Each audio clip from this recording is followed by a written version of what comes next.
Looks like I got a decent amount of hydrogen here. So as soon as I get my steel production back up and running, finish up this hydrogen rocket and get this thing launched. Of course, the first launch I should probably put some sort of manual automation on those doors.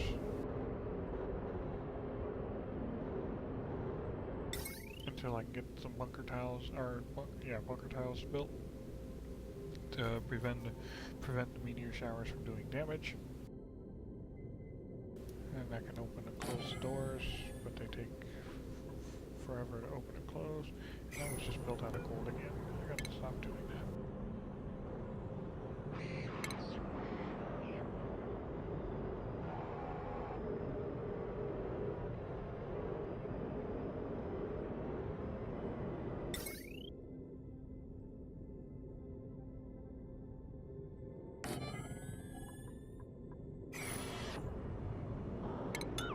Oh, I'm on a roll.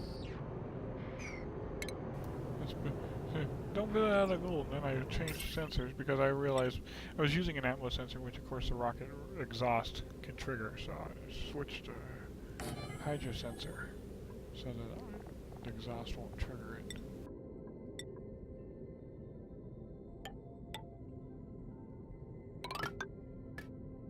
It's probably going to melt when it launches. Also need to work on getting some insulation down here to at least to this point here. So we're going to mark it at that point right there, directly under the engine. So I'm going to try just doing that. I think the column of heat that seemed to come off only hits the first three, at least for this one. So it was 73 degrees, 1300, 1200, 57 degrees. So it only hits these tiles here for that engine anyway. So if this engine's the same, it should molten regolith, but these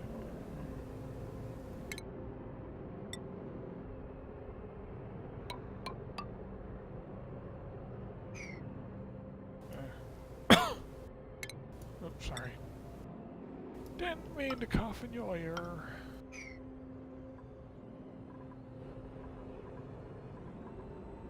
But we're still working on getting the steel. But we do have a ready-to-launch rocket. So let's look at petrol rocket. And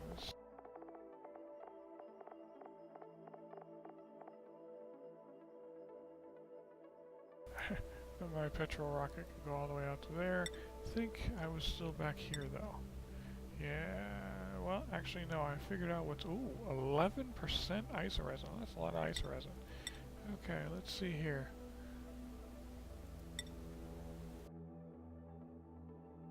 That's gonna make a mess. An awesome mess, but a mess.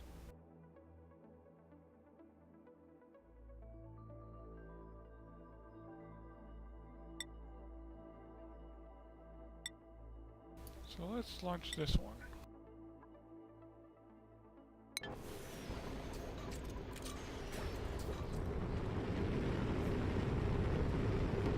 And magma is up to 1800 degrees.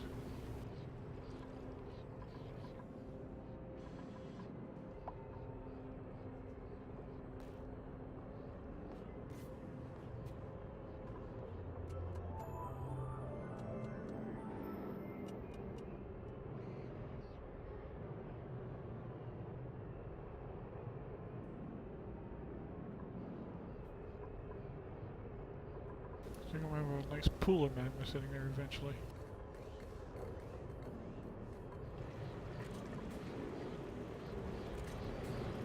On that same note, I want to crack into these and move this sensor up a notch so I get a little bit more made.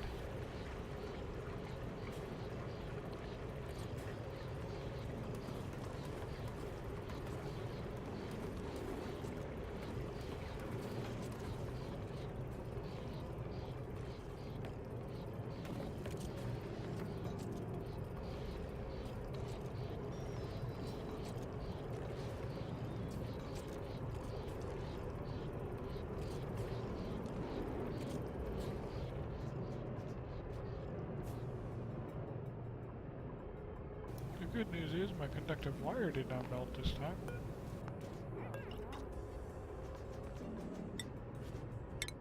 What's the melting? 2676 is a melting point of thermium.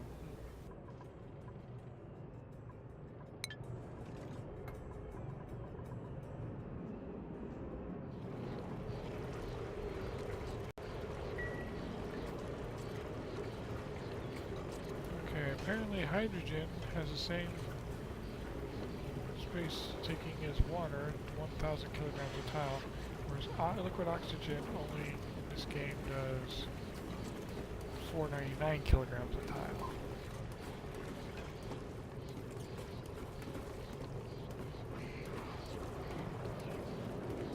Speaking of which, I built all kinds of crazy pipes up here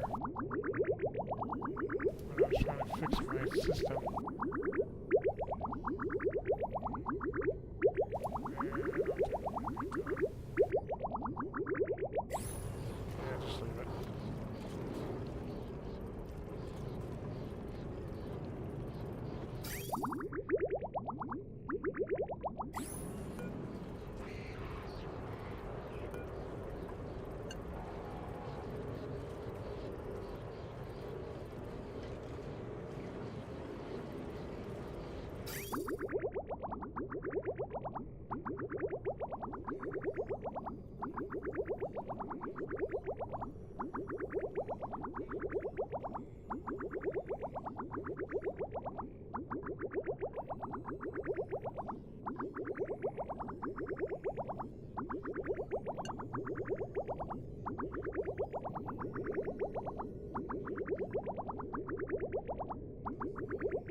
Stayed pretty stable.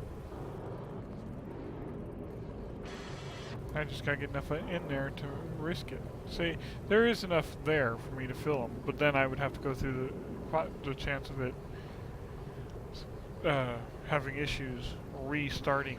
Basically, I don't want this to go that low.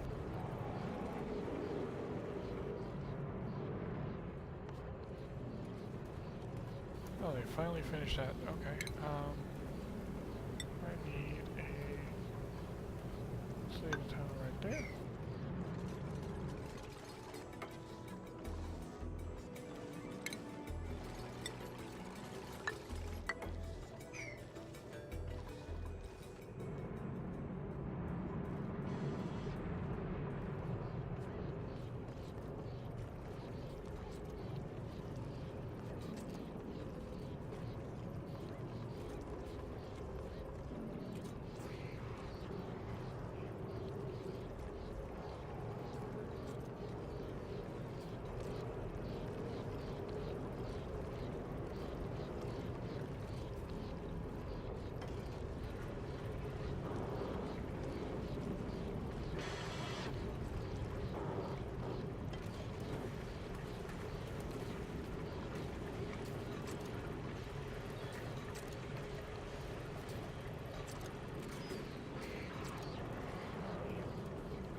Okay, almost got this done. This is overkill for the thing, but I'm tired of it breaking my pipe, so.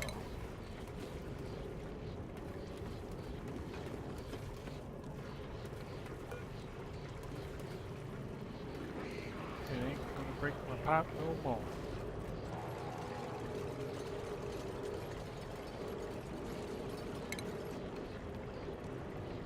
Okay, because of the placement, my first has to be the battery instead of the transformers first. Normally I put transformers first, but I can't because of the placement of that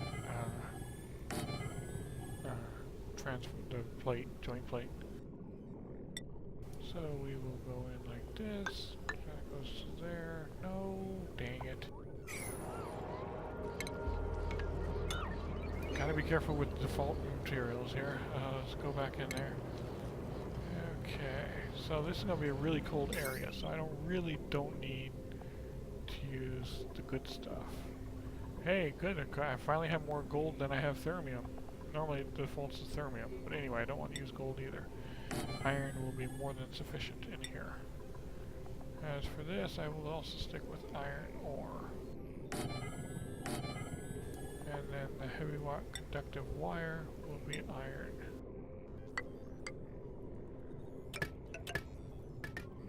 And conductive wire also iron.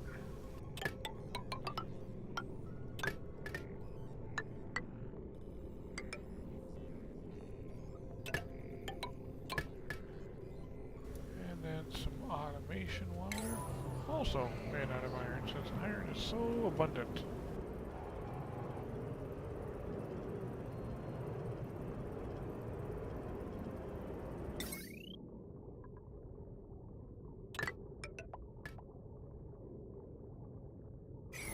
Okay, we got a Chauvel starving, of course. Hydrogen engine?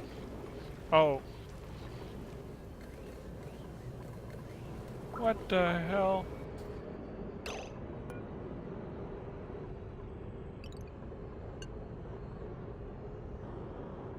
Oopsie. That was not ready to be opened. Okay, let's see here anyway. Building lacks ventilator, oxidizer tank always says that, so everything's good there. Fish feeder's always floating. Okay, nothing, okay, everything's good then.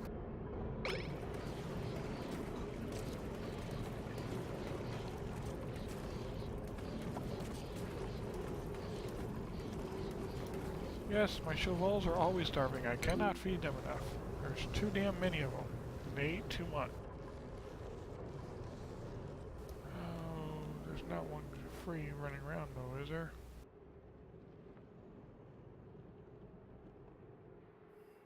I don't see one.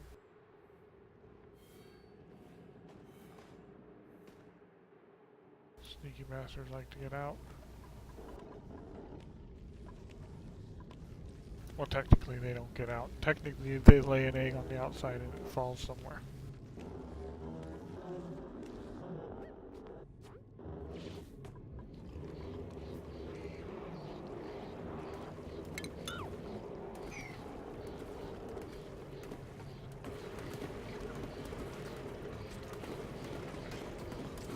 Hydrogen's getting nice and cold, even solidifying some of it.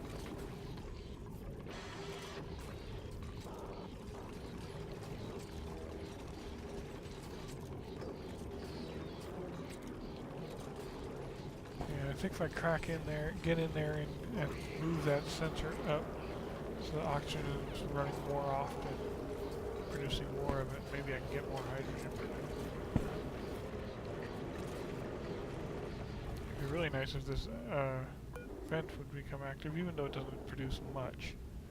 Okay, oh wait, asking you shall receive, I guess. 1.3 cycles.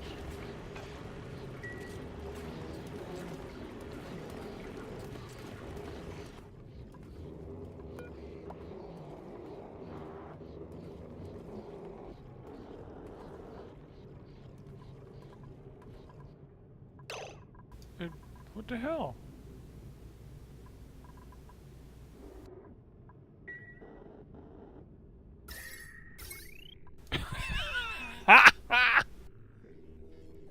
So I rebuilt this wire out of thermium so it wouldn't melt, and so it melted the sewers on either side of it. Oh, wow. Oh. I'm sorry, that's funny. Okay.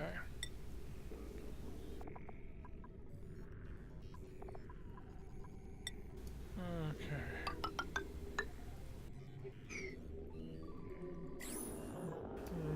It's a priority to 7.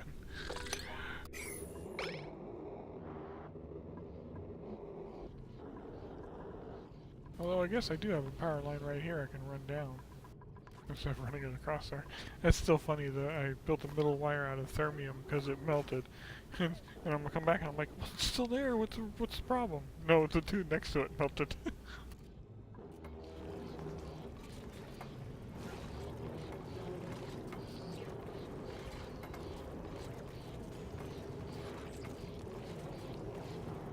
Abe is new to the colony, so he's a little slow.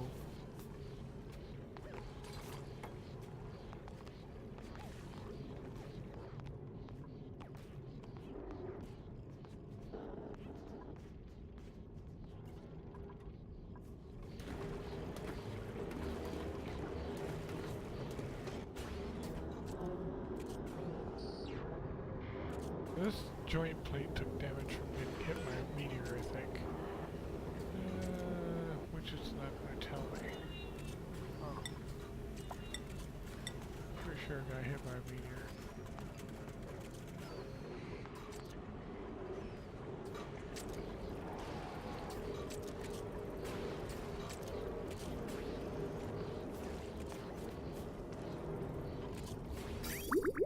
Okay, so we need to get some liquid coolant into, or some super coolant into this right there. Which will be really easy. All we gotta do, and we of course want extra in there, not just enough, we want extra.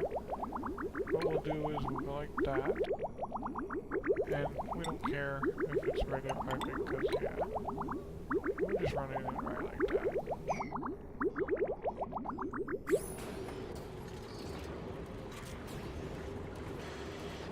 Hey, we're up to 170 degrees in here.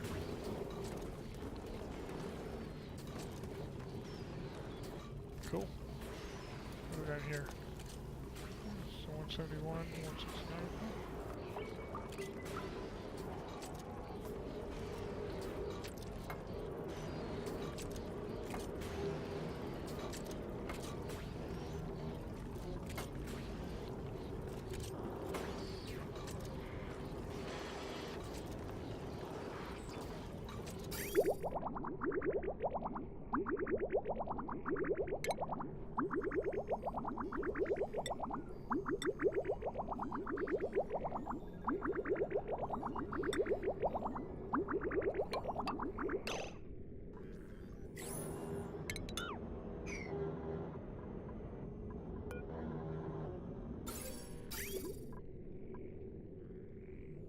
We don't need a lot in the buffer, so basically what I'm going to do here is this loop right here that I'm highlighting. These two lines here are my loop for my cooling, my super coolant loop.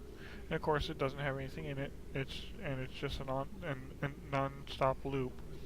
And so what I'm going to do here, and you can use automation to do this, I'm going to, with a simple sensor right here, and a NOT gate to a shutoff valve that's, we'll just say it's right here. And then basically what I'm going to do is I'm going to turn this on, manual, mine's manual, and when it'll start flowing into my loop, and it'll go up here and in here, go through my loop, and when it gets back to here, I'll turn it off, and everything that's left in the pipe here will continue to flow in and end up in the reservoir. So I'll get just a little bit extra in the reservoir as a buffer.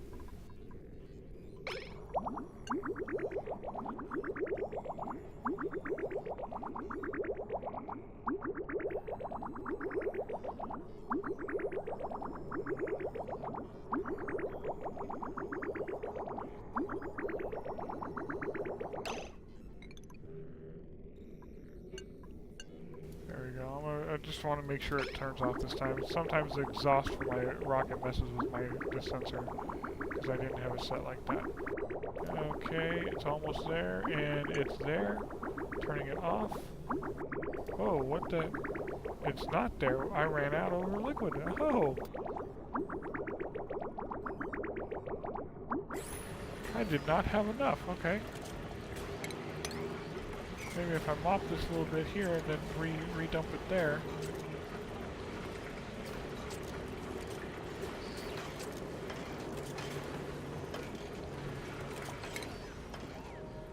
go dump on the pump and maybe end up in.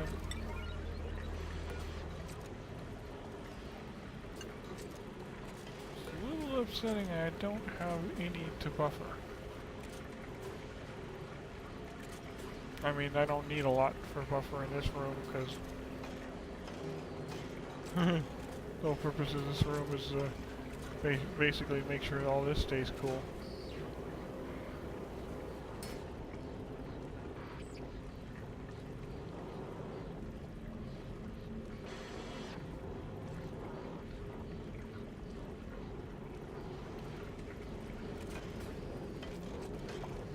No one's going to sweep that? Okay, I need to make more super cooling. Which means I need to get more... It wasn't iso resin that made the super cooling. It was fluorine, that's what I need. Okay, I'll have to look at my rocket destinations to see which one gives me a decent amount of fluorine.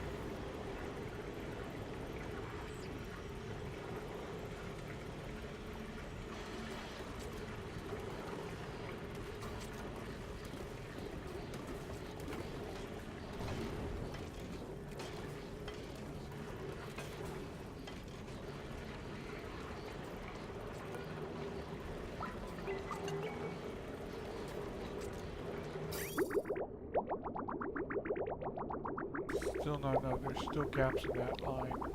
I'm not liking that.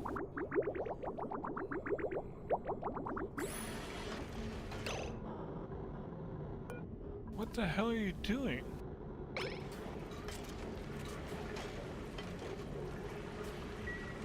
Okay.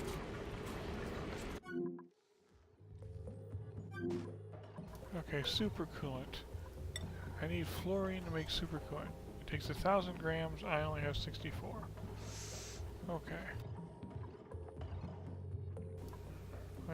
So I'm gonna need some fluorine. Okay, that's fine, that's fine. We are out of wolframite. Oh.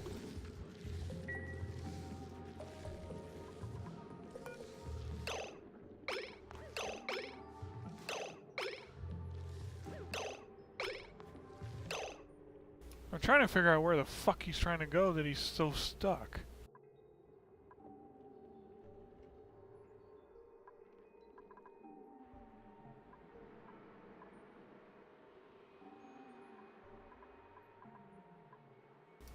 What the hell is he doing?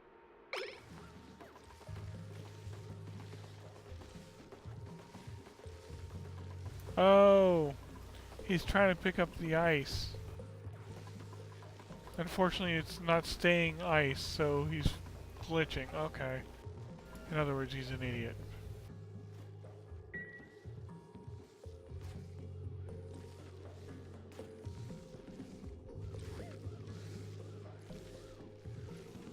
Okay, I guess I should lower the priority of those storages to take ice.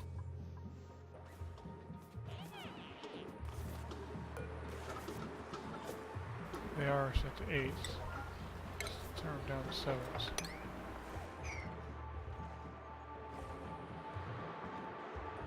Because now he's having the same problem.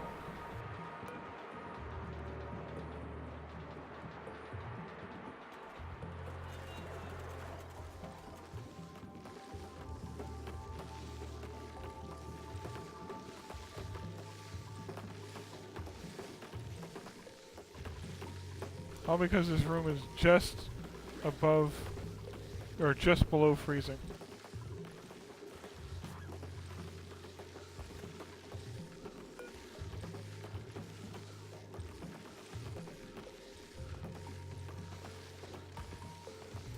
Trying to figure out why there's clay right there.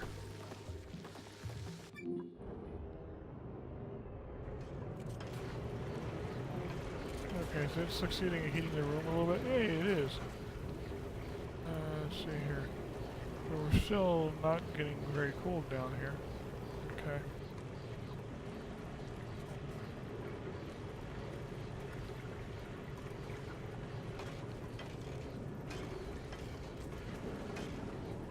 Okay.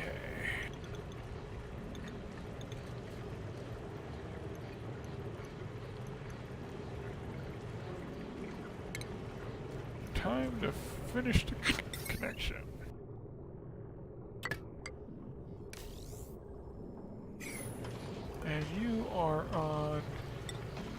continuous steel.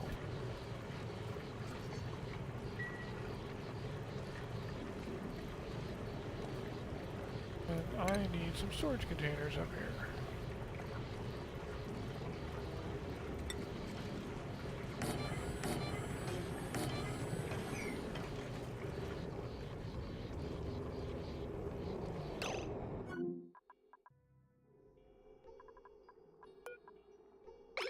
Did not mean to pause that. Okay, you don't need any of that in there now. This one, and you don't need, you do need wolframite, which I think is what, yeah, and you don't need no refined metals. And copy settings, over. Which I don't have any more wolframite. Oh, I'm out of niobium too. Okay, so we'll just do 3 batches of niobium and then back to wolframite. If I dig some more up, it'll start working again.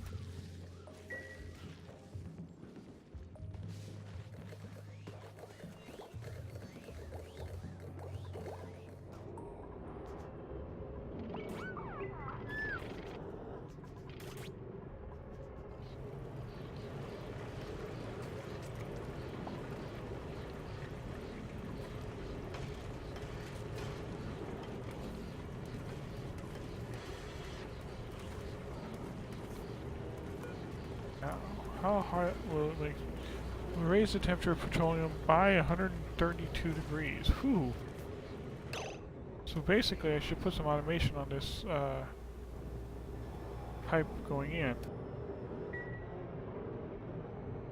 I think I'll take out the bottle emptier now.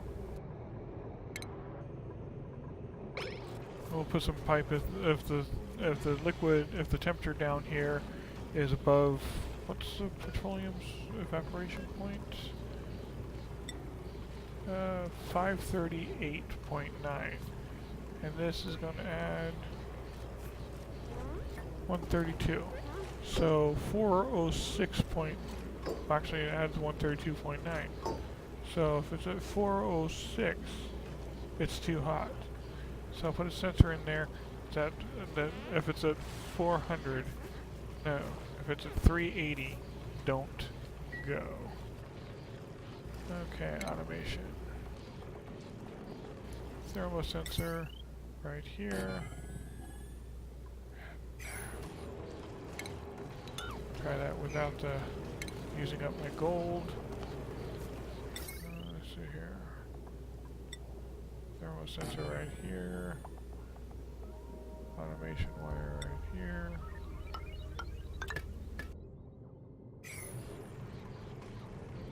Basically what I'll set this to is to only run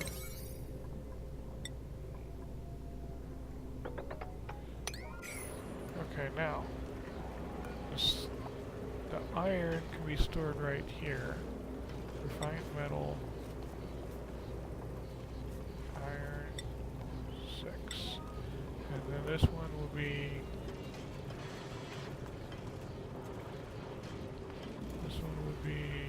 consumable ore, I believe is what I need. Yeah, lime and refined carbon for these 2.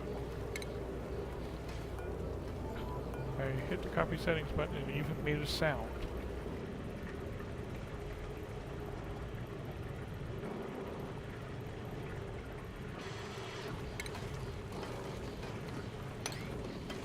Okay, in case anyone's wondering what this is, it's to make sure this pipe gets emptied before the second one's allowed to run. So if there's anything outputting, the refinery's turned off.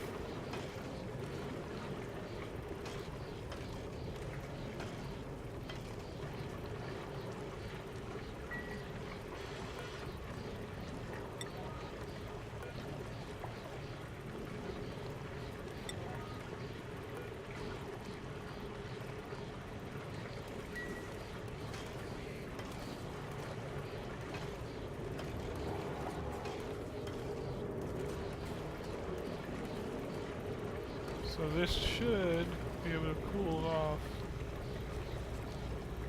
petroleum. Oh, petroleum's at 11 degrees, 10 degrees. Yeah, it's gonna manage to keep the petroleum pretty cool. Okay, but I still want the sensor there. Safe than sorry, safe than sorry. Oh, nice. I finally got up to 172 degrees up there. That means this is working. Okay. Get out of the way, Gene. Okay, let's see here. If the current temperature is above... No, disable if it's below 300 degrees. If it's below 300 degrees, then it can run. If it's above 300 degrees,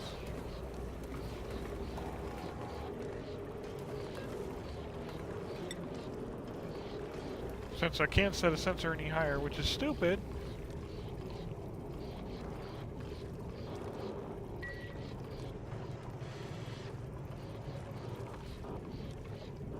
like this room right here, I actually literally wanted to set the sensor so you only kick in if the temperature gets above 800 degrees. I can't. The max the sensor can go is 300.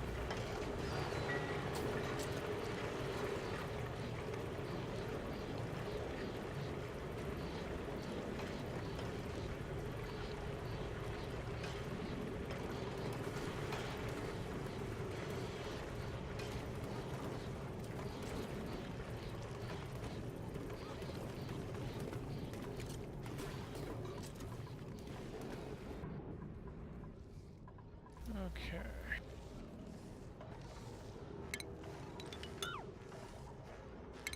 And we're going to set these last two right here. And see if that's enough to stop the destruction of a caused by a hydrogen rocket.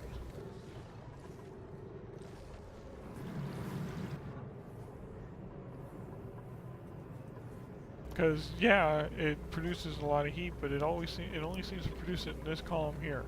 Everything like right next to it's 30 degrees on either side, well, whatever side temperature I built it with. But the middle is where the heat is. So I'm hoping the hydrogen rocket's the same way. In which case, I'll end up with some gas phosphorus, magma. And that should be about it. Well, actually, oh, there's magma there too. Well, potential magma.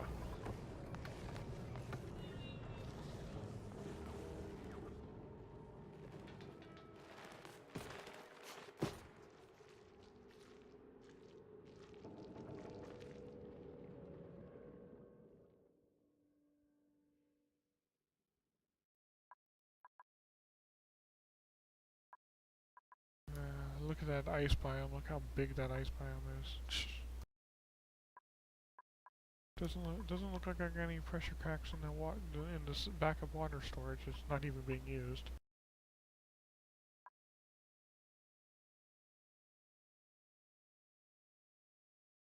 Oil level's still good. I gotta finish cleaning up this area though.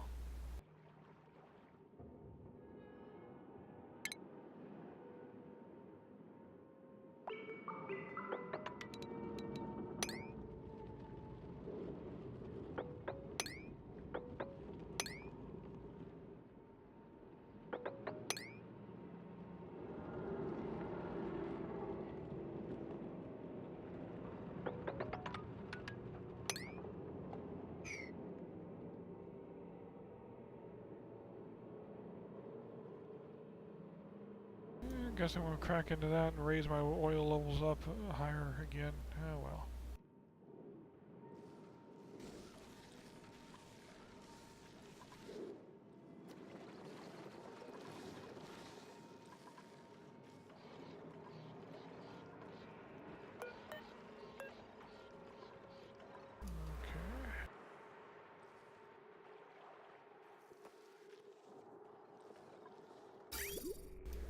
Petroleum pipes, my petroleum's all backed up. I got so many reservoirs full of it and still not using it all.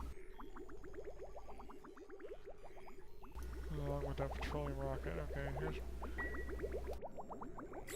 using a lot of water, still not backing that up either. Although, we get down to minus 77, but we're still got the oxygen still at 30 degrees. That's okay. The cold will eventually get through for me. Not that it really matters. All cooling it there would do is make my liquefaction faster, which is working fine.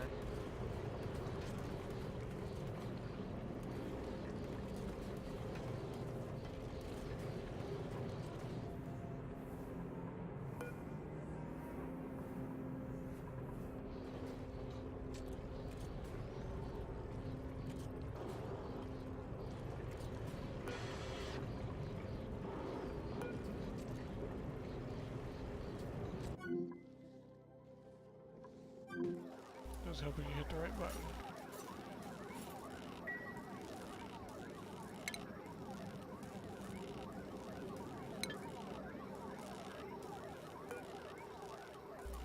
We're out of fossil again, so back to eggshell forming.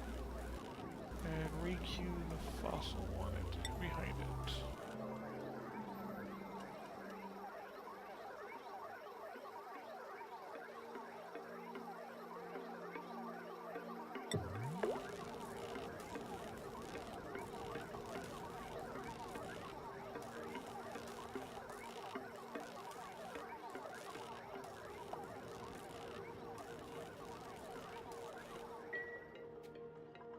Oh, it's not a cheval that's starving. Surprising. Entombment. Oh, it's a building to auto-unentomb, so I don't have to worry about that one. Wow, poor Abe. So slow when he's in an atmosuit.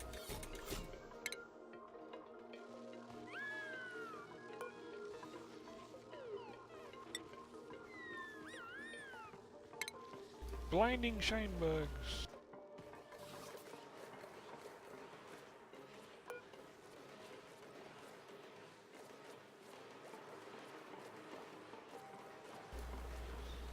Still don't have a coral. I still want a coral. I want a coral shine bug so that they can lay an azure shine bug so I can see what. I've never seen an azure shine bug, but they're supposed to be like a dark shine bug, one that absorbs light. But yeah, it gives a good, great decor value. Well, not that I care about decor, but.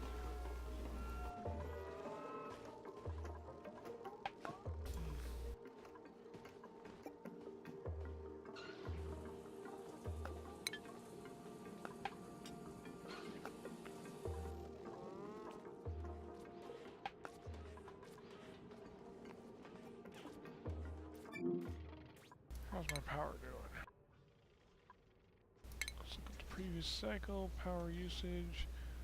Wow, I only my natural gas generator and my solar panels kick in. My hydrogen generators did not, but yet still didn't, lowered systems didn't come in, but yet I still only overproduced in the form of joules, not kilojoules. Oh, that's nice.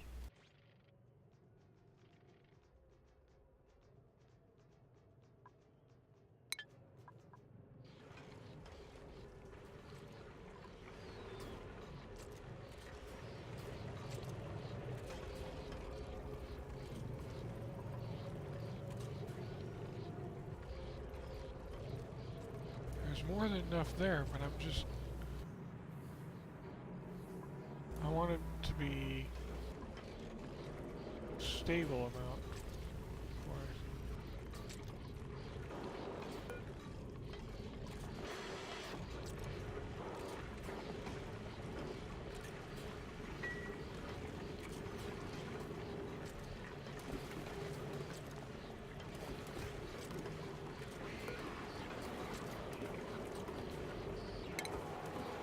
And yes, this means a loss of some gases. Oh no, I'm going to lose some oxygen. I'm so upset.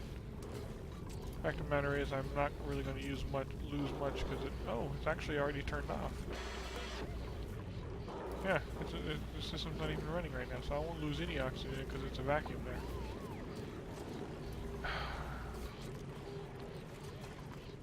It said one of my dupes was idle. There's no reason for dupes to be idle. Okay, what do we got? We got 5 degrees Is my petroleum is down to 5 degrees as well, so cool. Is that another Chauvel starving? Yes, it is. Sorry, buddies. I just can't feed you fast enough. Feed you everything I get, and you're still starving. Okay, now, automation. I'm going to move the hydro sensor up a square.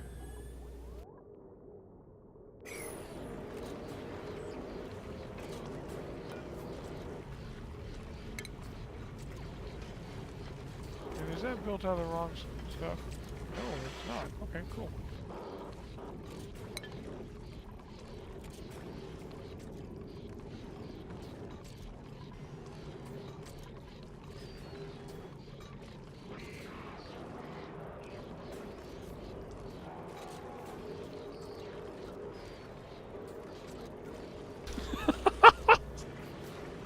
I don't know if anyone saw that, but he ran in, put iron in here, put iron in here, then took the iron he put in here and took it right back out to go put it over here.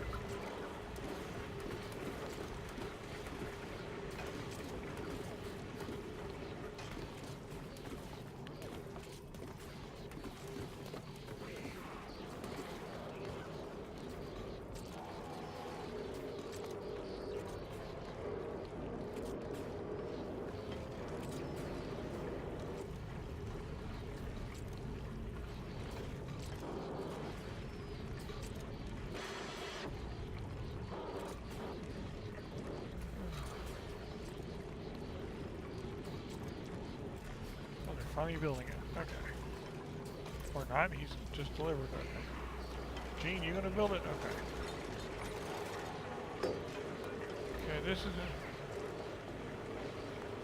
Well, it's my Chauvels cause it. I got too many Chauvels that are running rampant. Every time I get one and catch one of them, I find out there's another one out. And so I get a little bit of, and the shine bugs will probably have a hell of an influence on it too.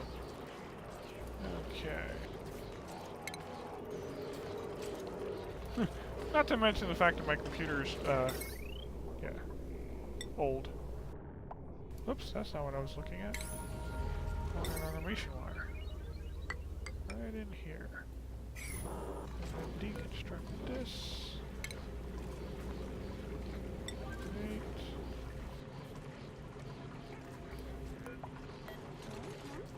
Well, this is about there.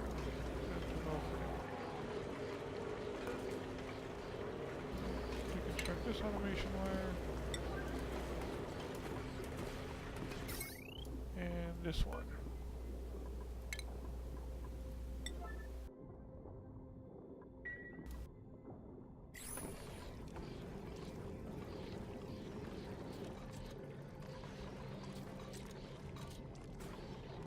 Yeah, I blame most of my lag. Normally the game, oh, it is the fact that I'm at cycle 1300 too. It's a known fact that the longer you play the game, it gets more and more laggy. Especially with the saves. That's why it takes forever to save. But one of my problems is shine bugs. Shine bug pathing can cause a little bit of lag. And when it comes to shine bugs, yeah, I got a lot of them. Hey, you might want to sweep that iron out of there before we seal this back up, please. Set that to 7. Sweep to 7.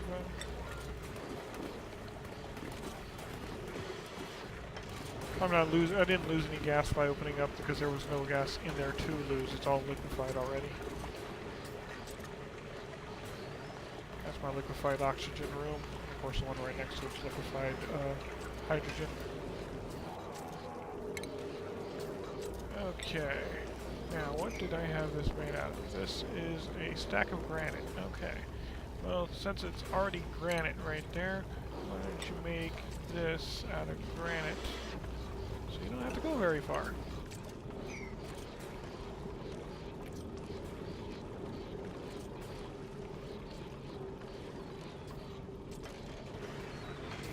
Oh, cool. We're up to 174 degrees. Nice. 175. Of course, that's because every time I make steel, all the heat gets fed into this room. Although I need more super coolant. I'm low on super coolant. This doesn't have any. It doesn't have a buffer in the tank like the rest of them do. Like this one's got 46 kilogram buffer in the tank. This one's liquefied oxygen. It has 176 kilograms buffer in the tank. And then my hydrogen was at 200, but I had it set too cold, and some of my supercoolant froze on me and broke pipes, so it's not in there anymore. And there goes my Slowpoke Abe. He's new to the colony, so he doesn't have any skills yet, so he's really slow. I was getting up over 6 million food. It's like, it's time to add more dupes.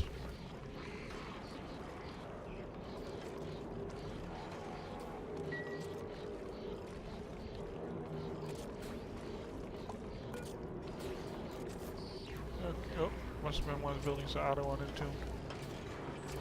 That one as well. Yep. Wait, incubator. Yeah, that one on Entombs automatically. Yeah, there it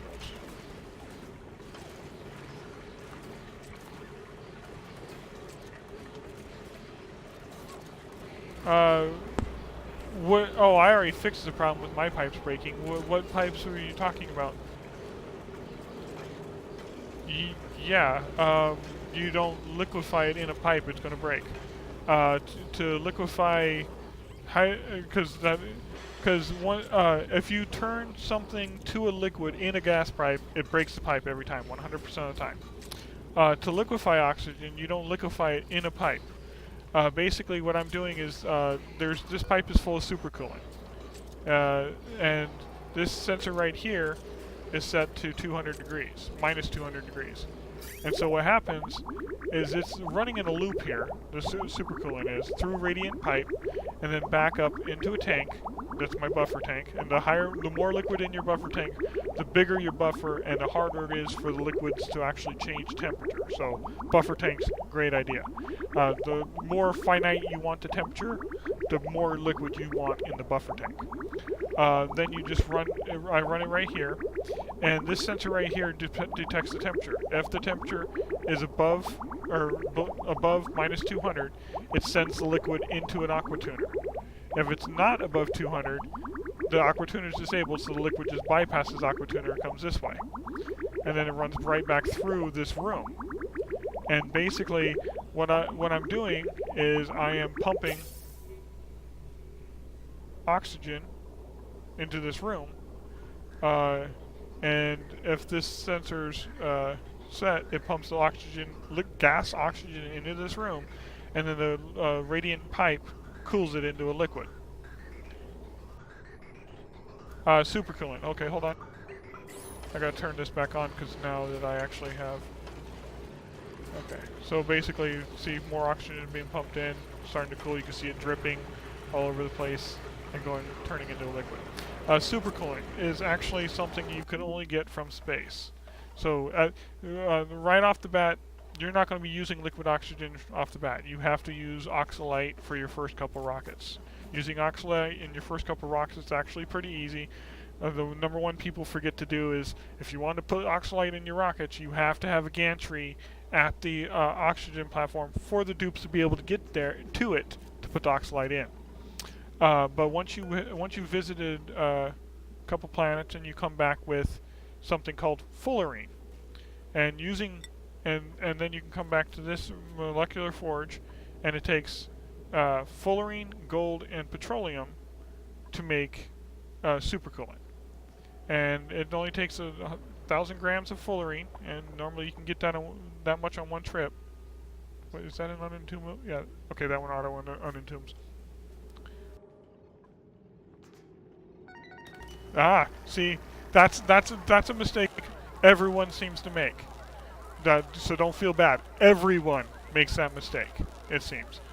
You have to have a gantry at the oxidizer tank for the dupes to be able to get close enough to the oxidizer tank to put the it takes oxalite ore. And the pipe input is for is for when you're using liquid oxygen. But if you if you look over here, actually, this how my says building lacks resources, and my oxidizer tanks say they don't have any. They're listed there because of the fact that I don't have any oxalite right now. I dismantled my oxalite production as soon as I was starting liquefying oxygen. But I used to have oxalite production, and basically all you need to do is if you have a gantry at your oxygen tank and you have some oxalite, the dupes will run up and put it in. And so you can just use oxalite, and that's why as soon as I got liquid oxygen, I actually set my in the priority list. Saving takes forever when you're this. Come on. Yeah, the priorities. Oh, I must have changed that when I was copying something else. But I normally have the priority on my oxidizer tank set to 1 because I'm using liquid oxygen now.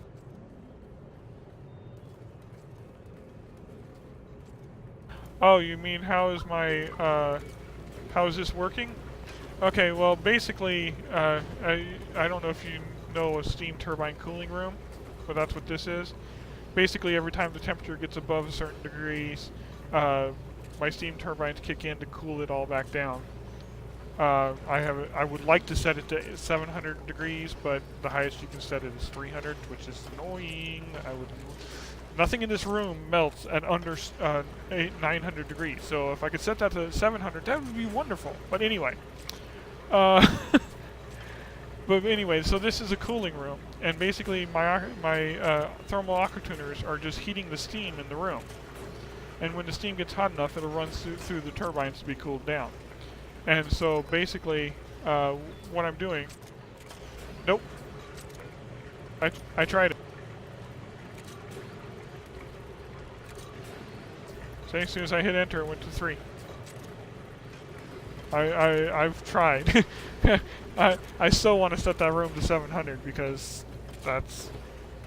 everything in there is made out of thermium because thermium's so easy to get. I mean, I'm sitting at 12 tons of this stuff. I mean, thermium's insanely easy to get. I mean, once you bring all you got, it's funny. Thermium is pretty much you can have tons and tons of it with ease. All you have to do is bring back 5 kilograms of niobium. You bring back 5 kilograms of niobium. Is it 5? Yeah, it's 5. 5 kilograms of niobium, and you're set for thermium for as long as you want to make thermium. So that's why everything up here is actually made out of thermium, because, well, why not? And I still got 12 tons left. But anyway, so basically, the way this room works is this is a cooling room, and I'm using one aqua tuner with a sensor, and the sensor, whatever I set it to, and if the temperature drops below that sensor,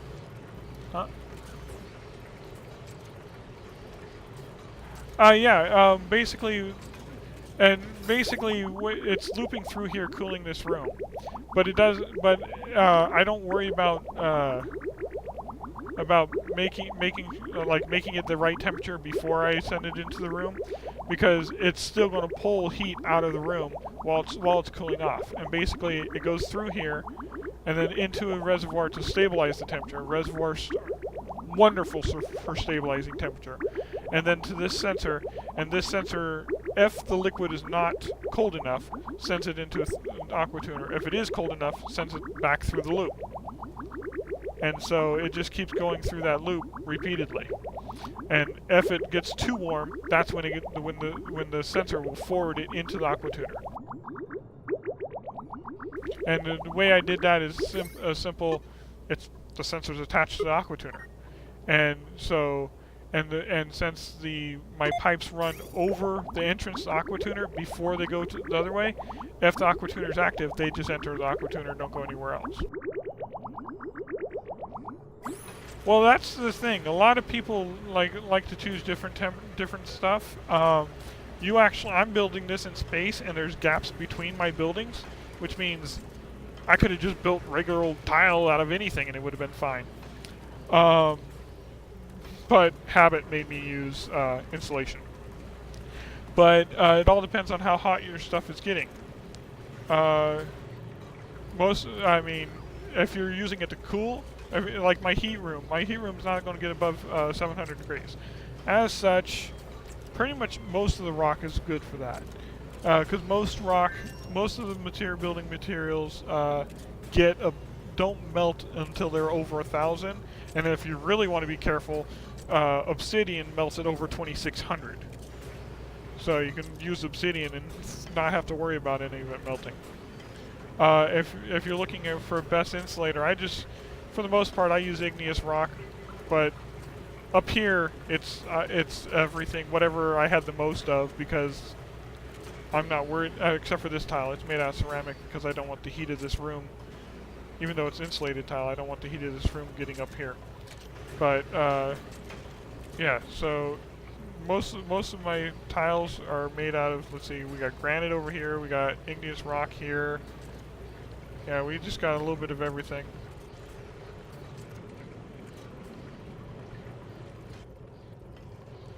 So, I mean, my main base, I'm pretty sure is igneous rock. Is insulation. No, I use sandstone. Haha.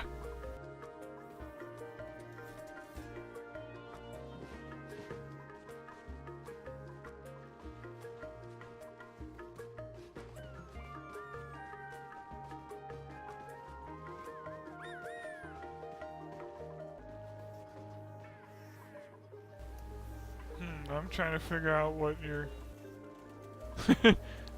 Because, let's see here, raw minerals. We got sandstone, igneous rock, obsidian, sedimentary, ceramic, mafic, isoresin, and insulation. These last four are stuff you make.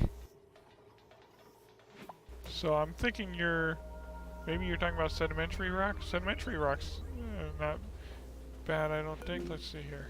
It melts at 900 degrees. That's one that actually melts kind of low, actually. Obsidian melts at... Yeah, sedimentary melts at 926. So as long as you're not getting under 926, it's fine. Let me see here. It does, see here, specific heat capacity. Doesn't have much heat capacity. Does have some thermal conductivity, though.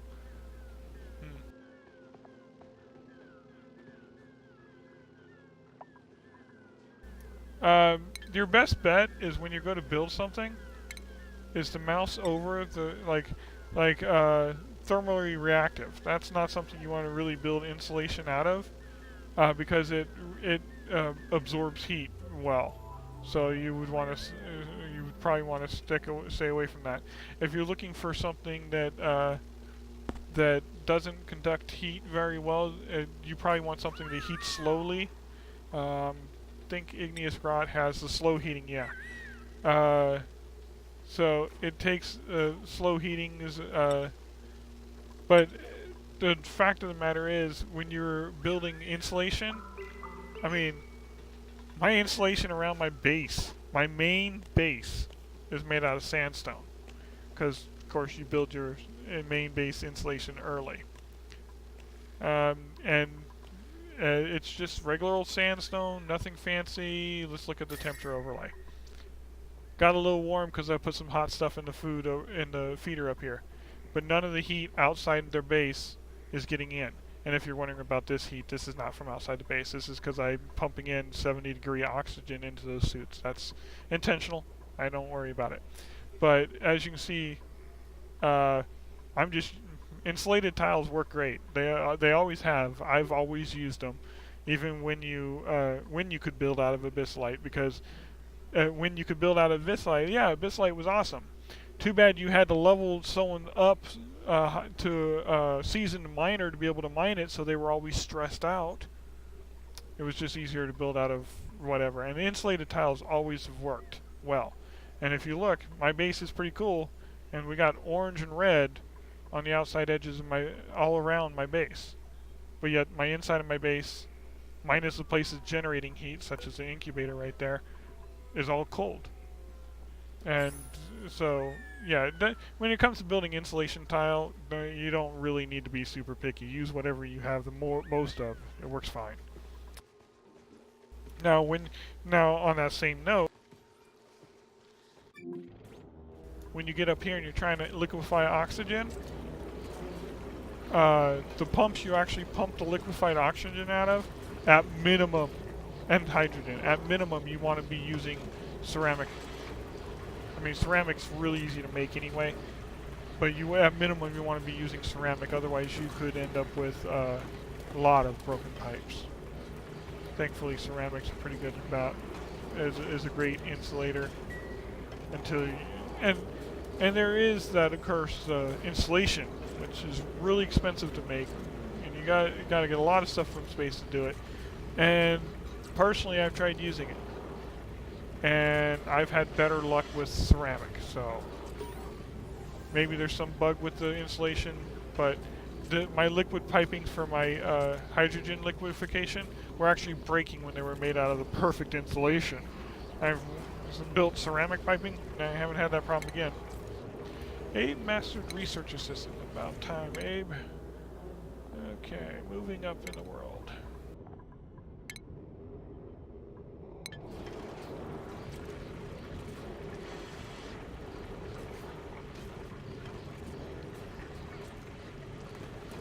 That is a lot of liquefied oxygen.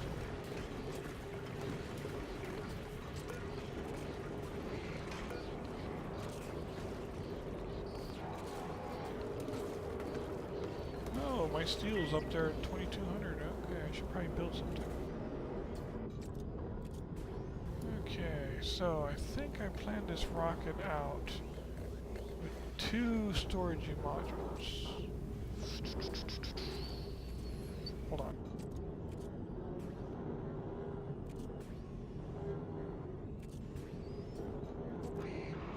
I'll double check.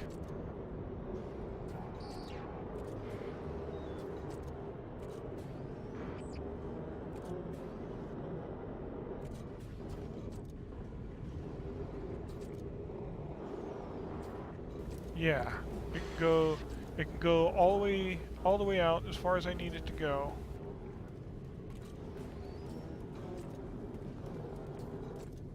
On yeah. Okay, so yeah, I did have 2 and 2. On a side note, even after you've finished your research, when it comes to the rocket, like finishing the research, all the research for it, you still want to put research modules on your rockets. Because you have to unlock the different, like if I go all the way out here, this one's at 100. See this one right here see those 2 question marks? If I want to see what those are, I have to have research modules on it. Gas. Gas giant volcanic planet. Okay, so I've already got this one. So I was going to ice planet next, which means I probably wanted biological, so I can bring you back some wart seeds. And a regular. Choices. I don't need oxygen, methane, carbon dioxide, or ice. So I'm going to send it with. I'm going to go send biologicals on it. Okay.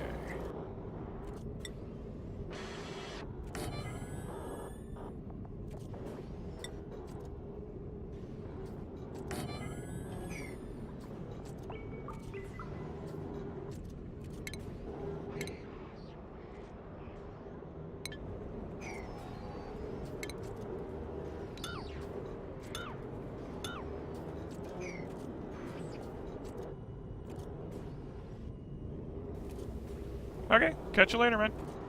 Have a good one. I always like helping people out, so I like it when people pop in and ask questions.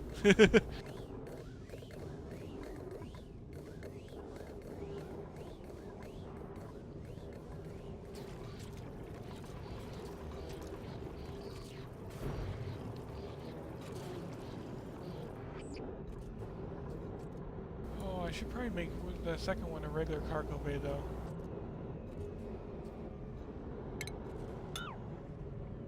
So that I can bring back like iso resins and stuff. Okay, is that all? Yeah, those are all auto unattuners. Okay, I'm good.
I shouldn't have any reason to go back in this room again, so I think I'm going to deconstruct my previous linked lock.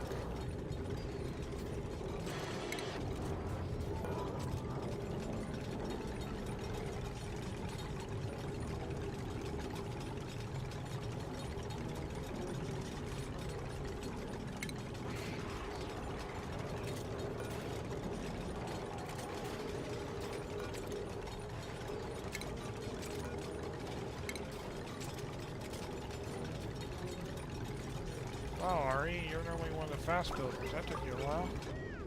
And then you just when it was about to be done, Ari decides it's break time.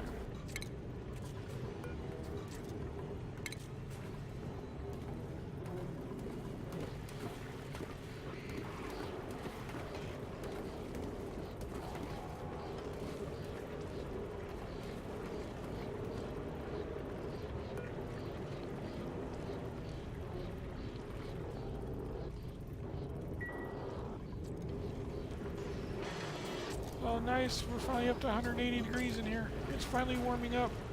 It's taking forever. Of course, I guess if I didn't have 600 kilograms per tile in there, maybe it would warm up a little faster.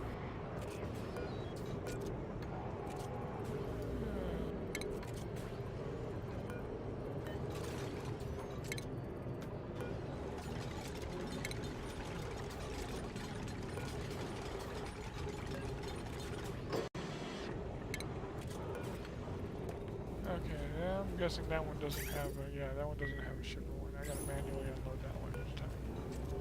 Okay, that one's fine, that's fine. Okay, now we want to put a regular cargo bay on it because just in case I can get some fullerene. I wanted to come back with fullerene. So, cargo bay. And for now, we're not going to use, we're not going to automatically unload it like we do with our other rocket. We can worry about that later.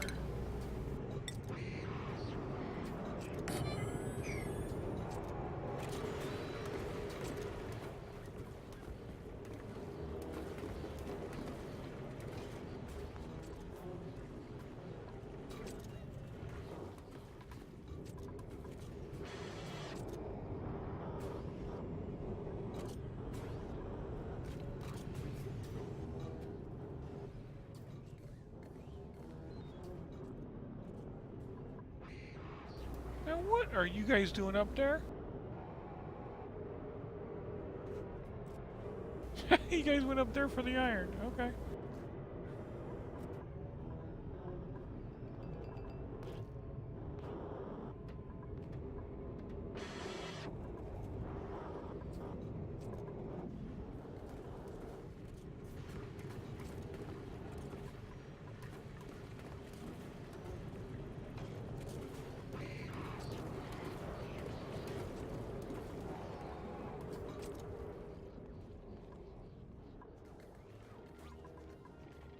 Hey, my magnum's at 1816.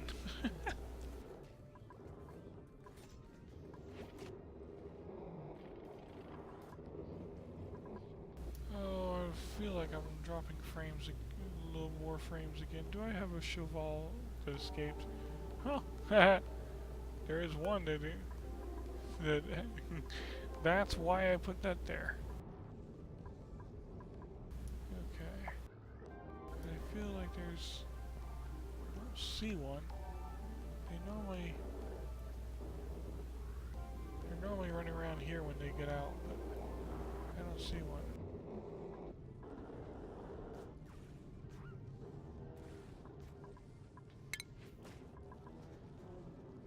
Wrangle the escapee!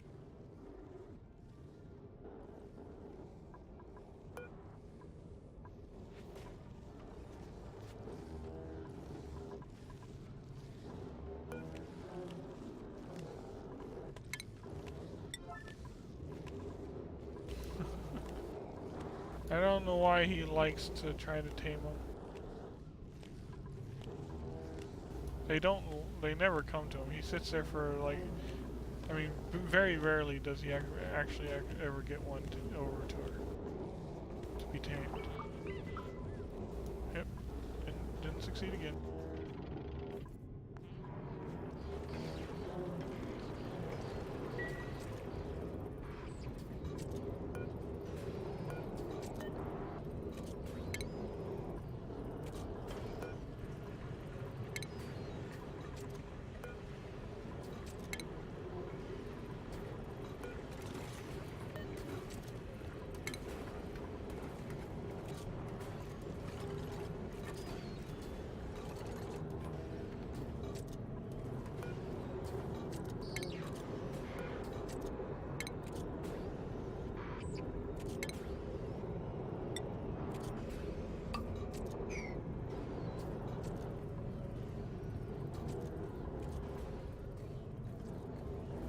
I think I got enough hydrogen actually liquefied. Let's see.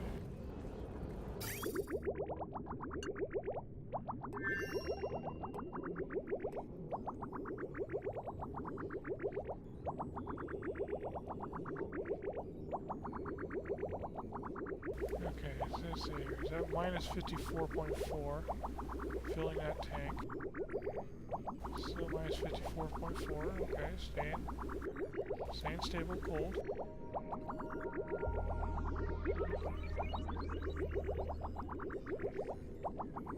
Tank should be getting full pretty soon. Yep, there it goes. And it went down a 0.1 degree, so we're 54.3 now. Still more than cold enough, because I think it's 54.2. Uh-oh, it's getting colder, or warmer.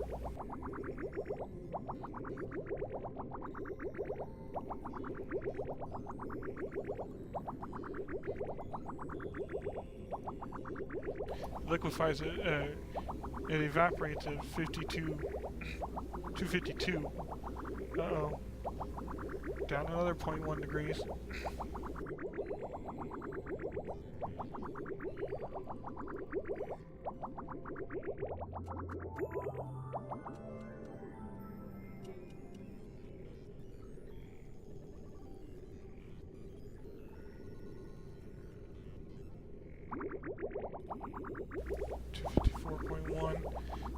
Still, that's 2 degrees above evaporating, so it's still safe. Breaking the pipe. I mean, it's ceramic pipe. If it does break pipe, big deal. All it does is, oh no, I lost some hydrogen. Okay, 253.9. We're down another 0.1. But we are filling the third tank now. 0.8.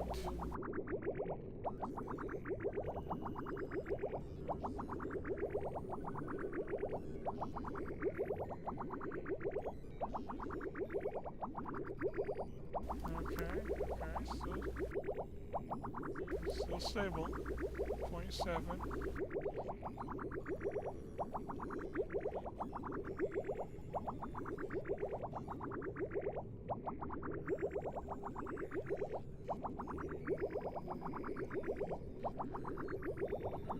Should be getting close to full tank here. My tanks aren't set to max. They fill at 718, I think is their...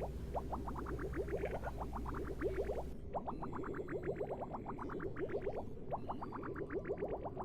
And tank full. Turn that off.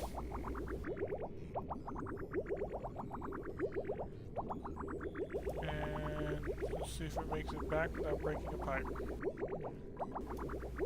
253.4. It made it back without breaking the pipes, and it's back inside the tank.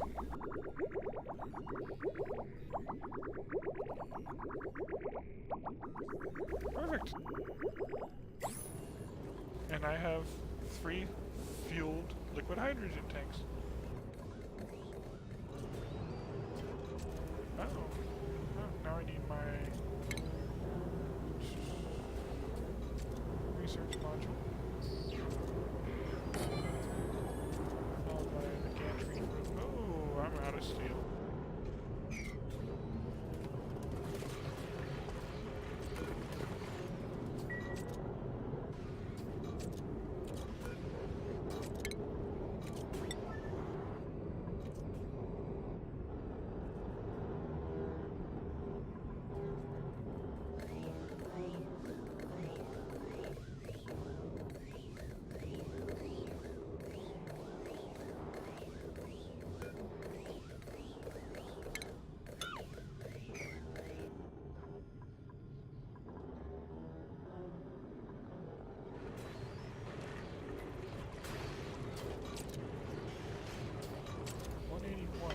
Temperature needs to be, I think it's 215 for the steam turbines.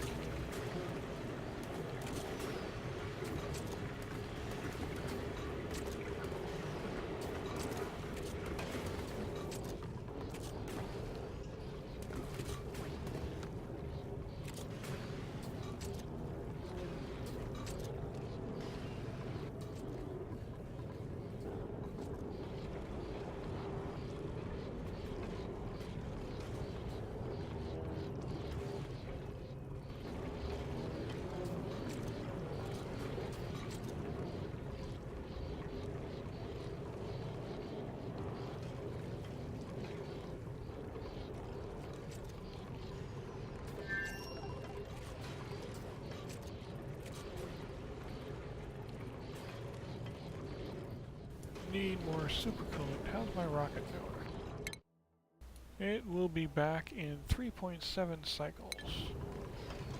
Okay.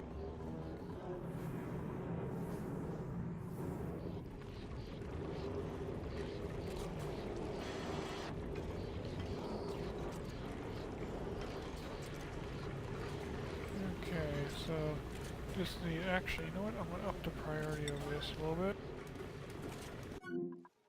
How's this one doing? We're still out of tungsten? Okay, out of wolframite. Okay, looks like I need to dig up some more wolframite. Actually, no, I don't think I can. I think I dug up all the wolframite already. Not that it matters. I do have 12 tons of thermium. So it's not like I'm low on thermium.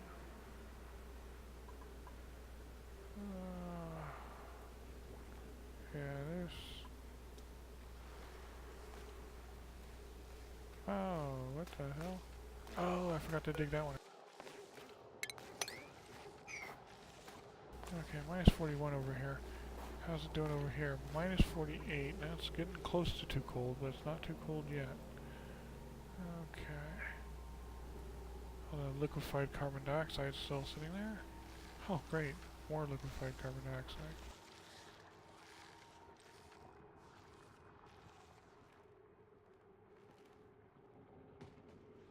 Ah, there is some more wolframite, but it's way up here.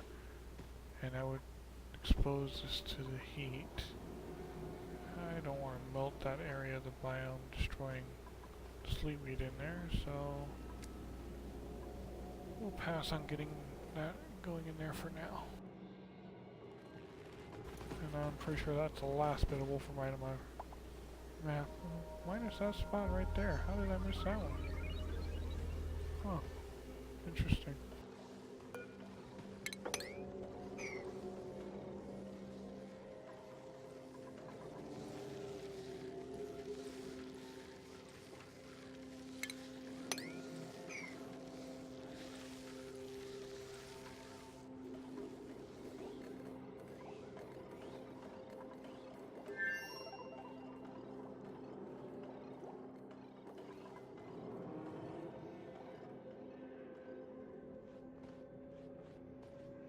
Huh, I wonder if the ice planet will come back with Wolframite too. That might be good. Did it? No, this one didn't. Methane, nitrogen, resin, da da da da. Huh. Yeah. So there's no Wolframite out here?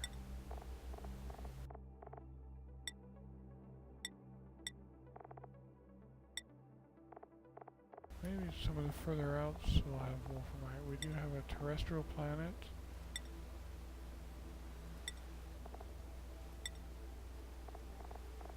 Two gas giants.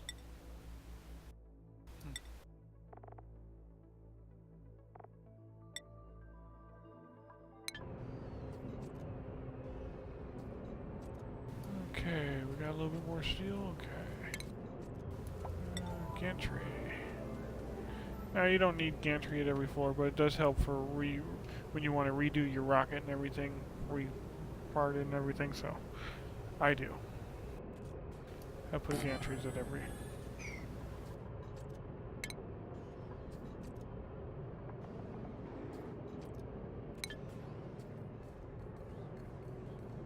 Because the number of times you rebuild your rocket is insane.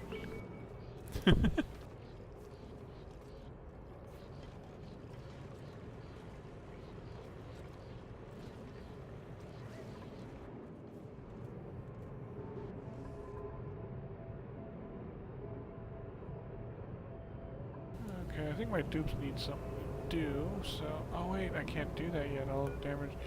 It's too close to my network. I only get 62 seconds right now.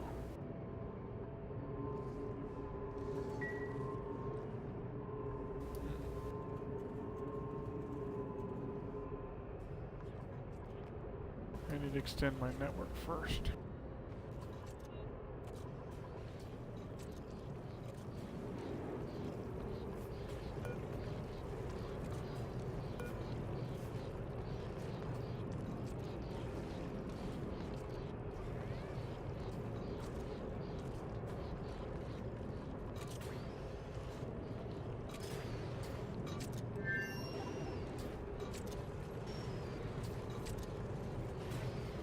My steam is up to 182 degrees.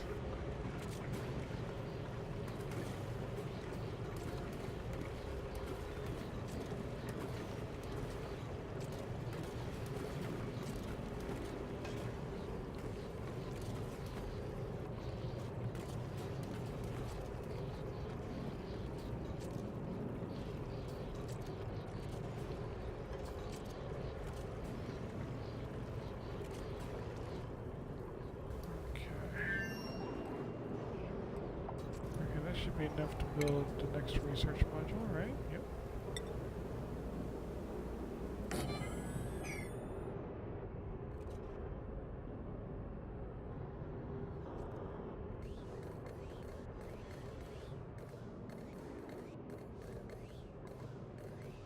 Hey, I'm down to 5.3 tons of steam per tile in this room.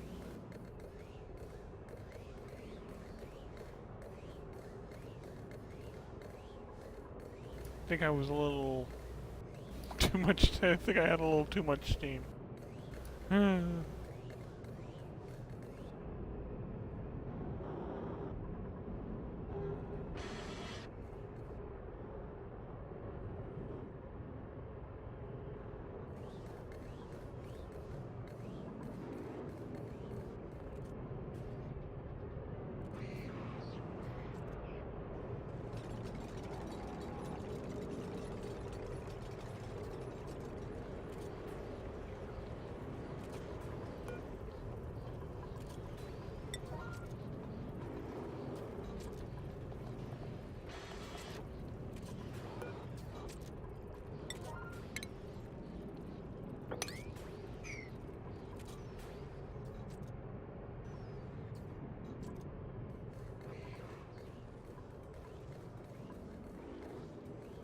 That's going to be interesting when I'll launch that. See, it's probably going to superheat this phosphorus and this regolith right here to magma and phosphorus gas.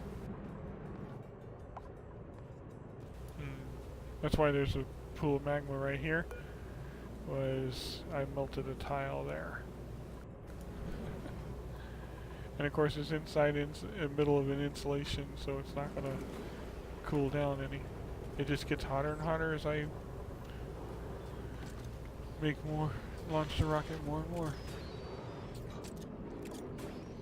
Eventually it'll become rock gas.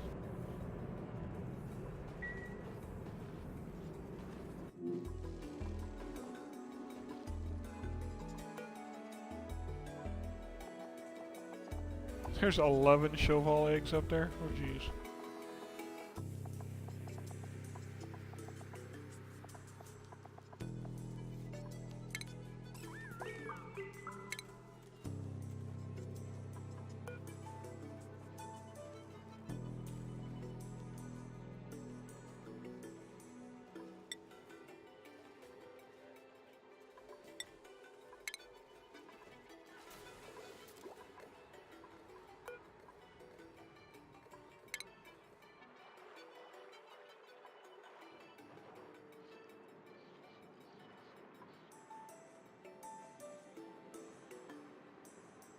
Yep, still go off the bottom of the screen when I mouse over them. There are so many Pacos and tropical Pacos sitting in that one spot that the list can't even fit on the screen.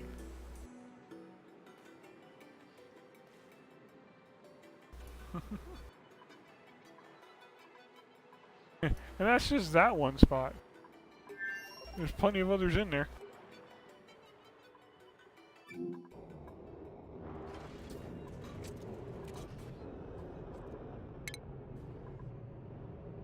Oh, wasn't enough for a gantry.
Oh, I saw you working on it. Did you decide to stop and take a lunch break or something? Oh, it was Abe. That's why. He's slow at everything still. New to the colony. Doesn't even have a bedroom. Has a cot sitting in a corner. And I mean that literally.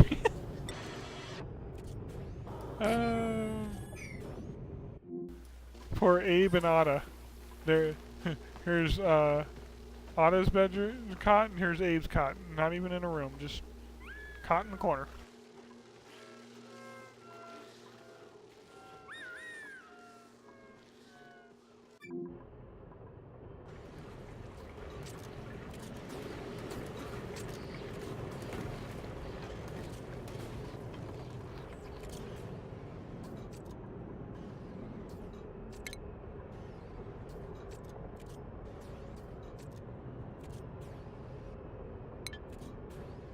Z-Rocket is almost done.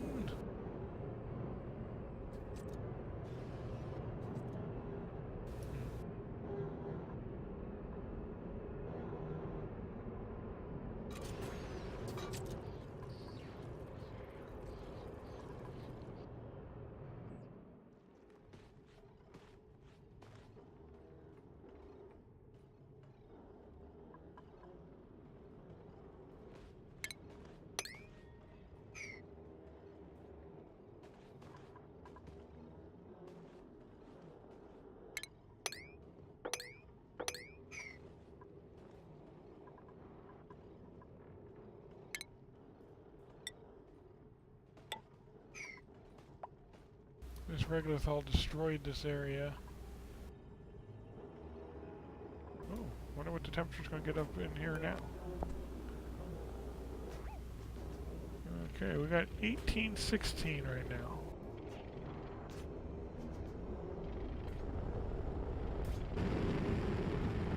'18, 1820, 1830, 1840. Going up, going up. And we ended up at 1871. Now let's look at the shipping and see what we got out of it. We got ice. Lots of it.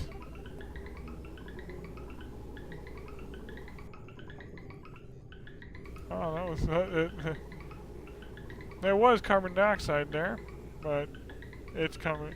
It's evaporating as soon as it comes out. I got a piece of. I'm not even sure. The methane's going to do the same thing. It's going to evaporate. And what's the last one? Fullerene. We got a little bit of fullerene. Yeah.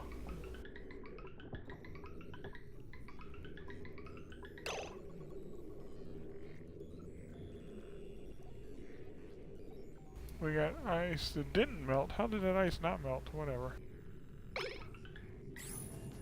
Oh, the carbon dioxide and oxygen all melted though.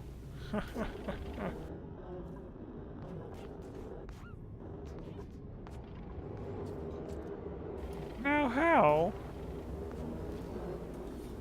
Okay, whatever.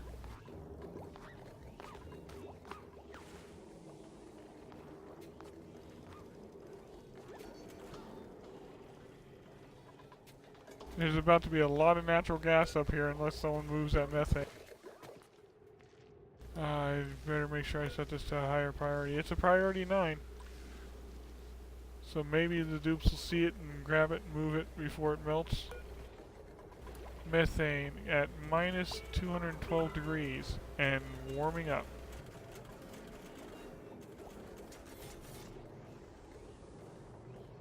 Inside a priority 2 storage container. Someone, come on guys, get over here and move it.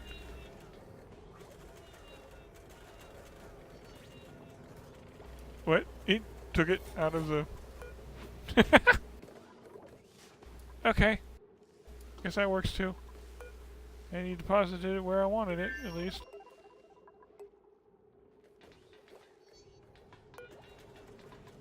Come on, you guys. Oh, it's not in there anymore. Did they take it or did it... Oh, they took it. Okay. So now it's got 214 kilograms of methane at minus 211 degrees. Then I have a feeling this room is about to be overpressurized. Because when that melts...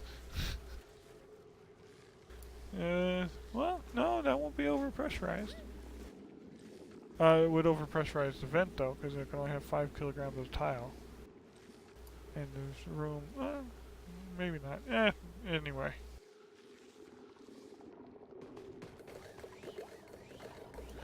A little upset I couldn't get my carbon dioxide and oxygen at least down this far, but oh well. Even built under an insulating tile, it's still heated up and melted. Or I should say heated up and evaporated. Okay.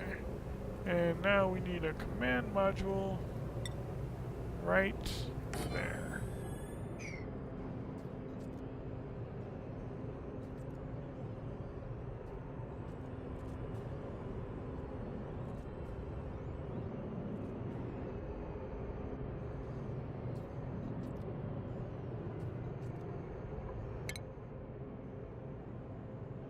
And as soon as that's built, Ashcan will become an astronaut.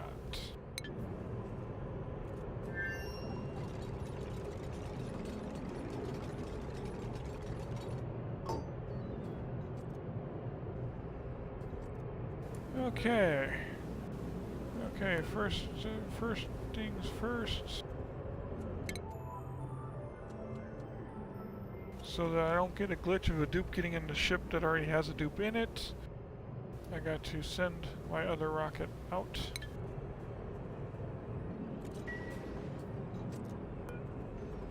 Destination's not selected, that means it can't go to the destination that it has selected yet. Yeah, it still needs fuel.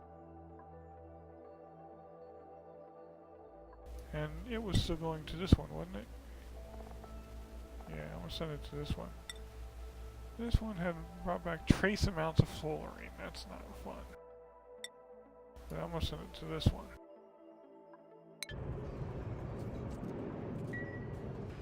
But it still needs more fuel, apparently. Oh, it's liquid oxygen. It's not full yet.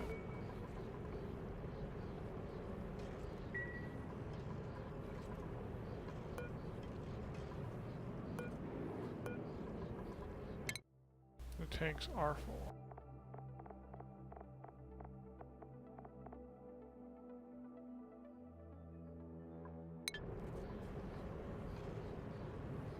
Tanks are full, just waiting for the liquid oxygen to fill so I can launch it.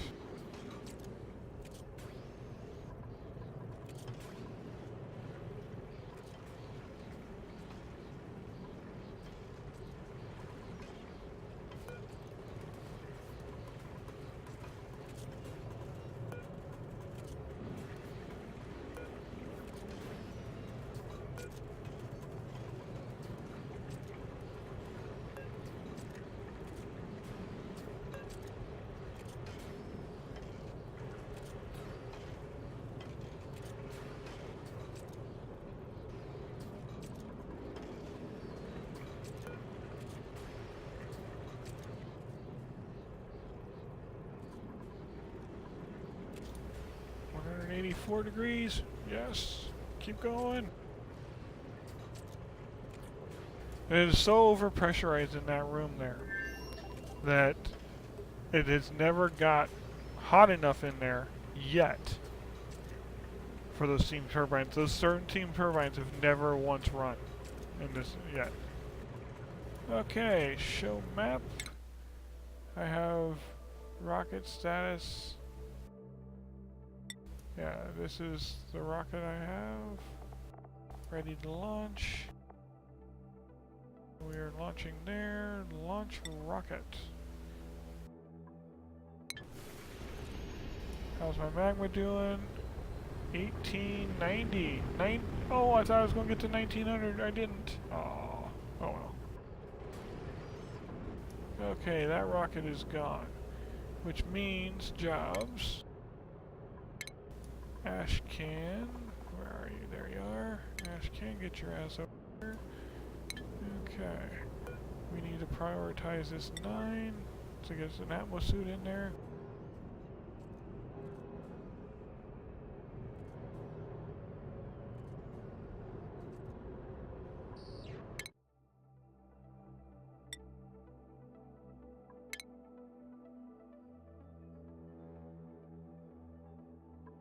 I got petrol and a hydro rocket.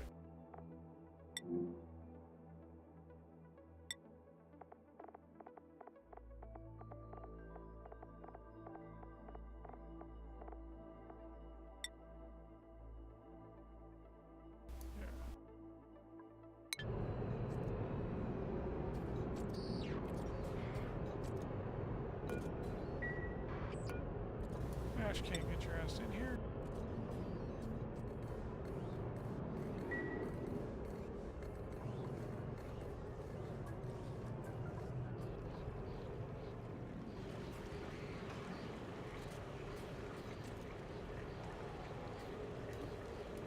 And this will be the maiden voyage of a hydrogen rocket in my game. This will be the first hydrogen rocket launch.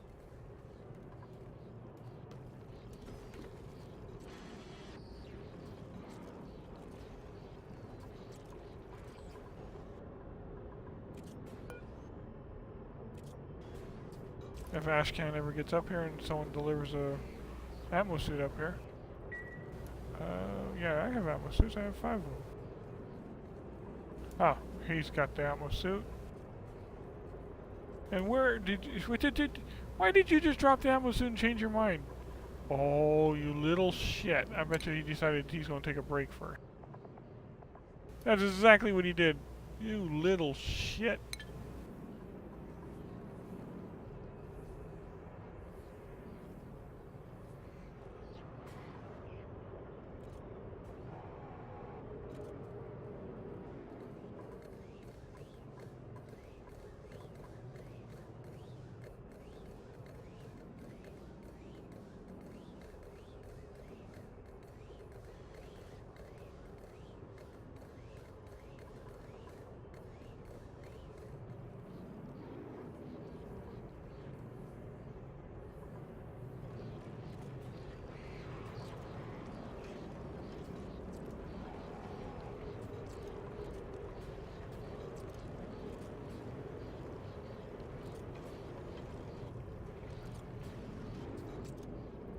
Okay, well, someone else is delivering that ammo suit at least. Automation. I want to see what the automation looks like, so. Just because I can. Thermium. Automation wire out here. And I'm just going to put something that's obvious on it. I'm thinking mechanized airlock. That way I can see when it produces a signal, when it doesn't. Because I want to see if, when it produces the go signal, if it launches, does the signal automatically go back to negative? If it does, that makes it kind of useless. But if it doesn't, then I can hook it up to my hydrogen fueling, and so it automatically fuels if the rocket's there and doesn't pump anything when the rocket's ready or gone. But I gotta see how that's gonna work.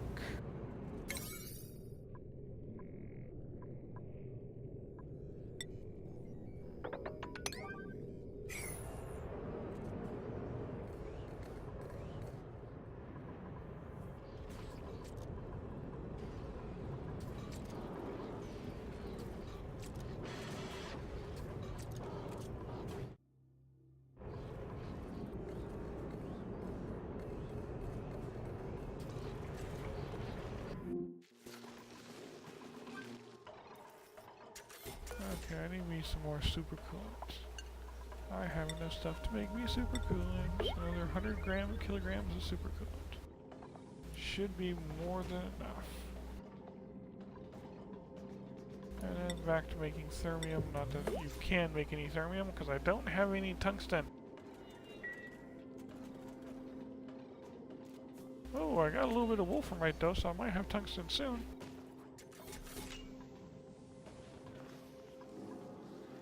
This one's set to make tungsten, right?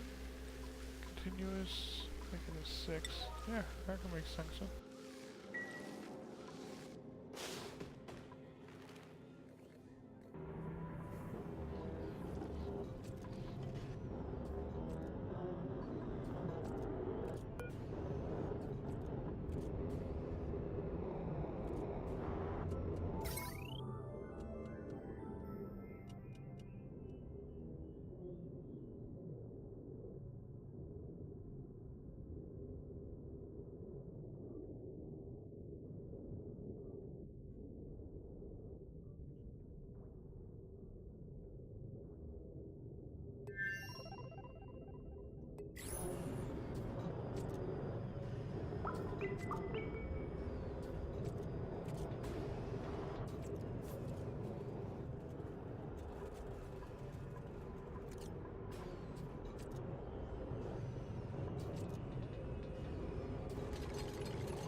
Come on, Ashcan, where are you?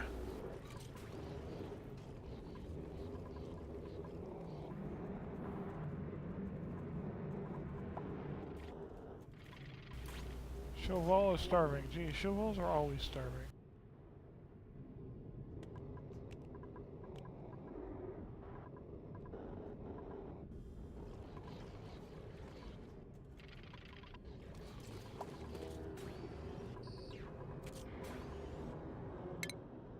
Ashcan, where the hell are ya?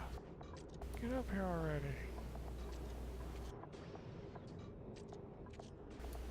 See, he's not listed. He must have already got up there. No, it says he didn't.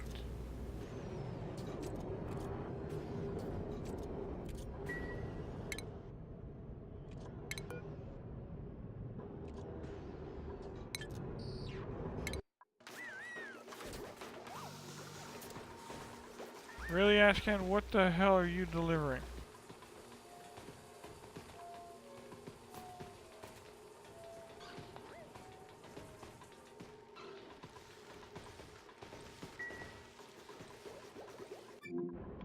No, Ashcan, no. Get your ass up here now.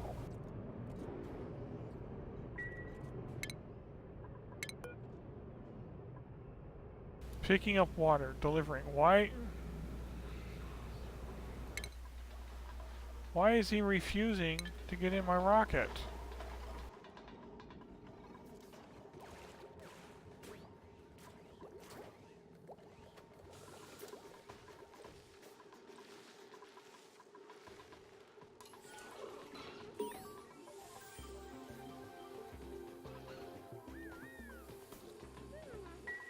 Thank you. It said on a space mission. That means he's finally going to his rocket. Okay, Ada mastered research assistant. So Ada moved up to there.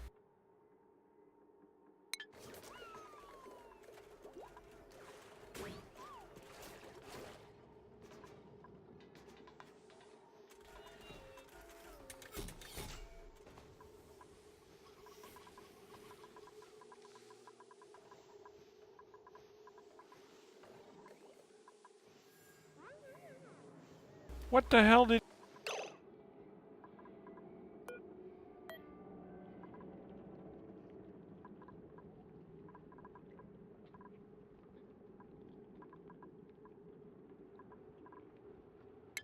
Did he really just try to go on break again? He did! No, no, no, no. I'm sorry, Ashcan. Your break's already passed. You... screwed up. Get your ass up there.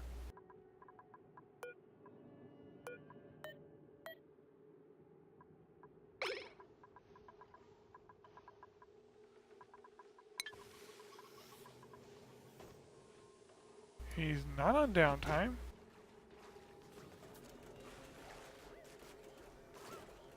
Oh, this is gonna piss me off if he's gonna just keep not going to the fricking rocket.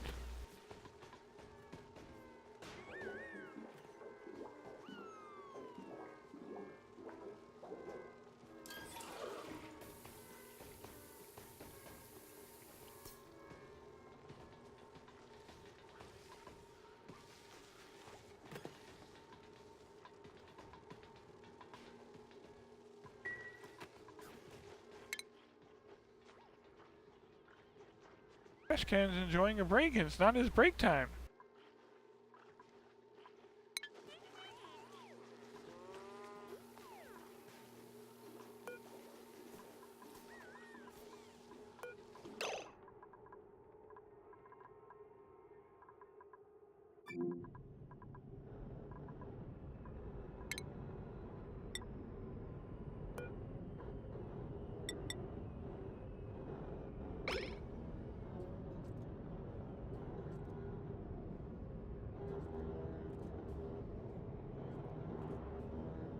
Kind of bad when 2 cycles later you have to actually manually tell the dupe, get your ass to the rocket module. How much you want to bet he doesn't actually get in?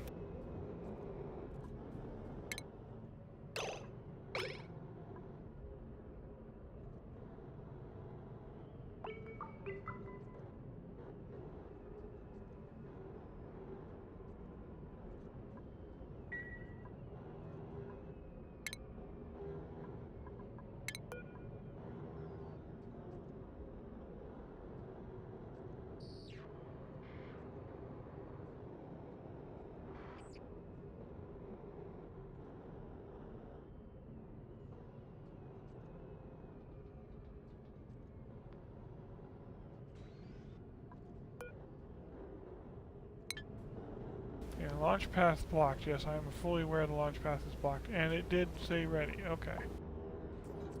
Okay, this is not a rock. Okay, there's not a meteor shower going on right now, so we're going to manually open this door. Which will take 5 minutes because they're not powered yet.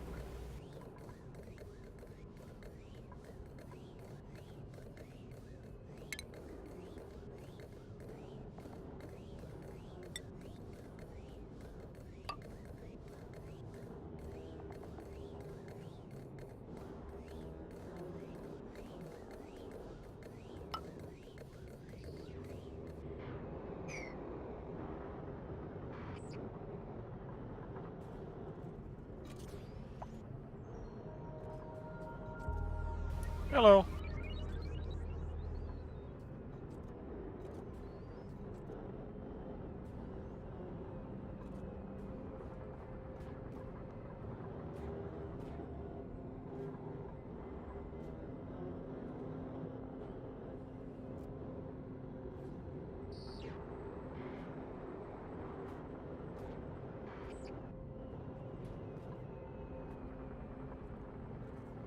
Yep.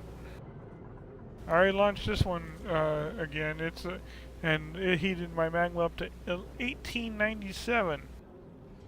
Thought for a second it was actually going to top the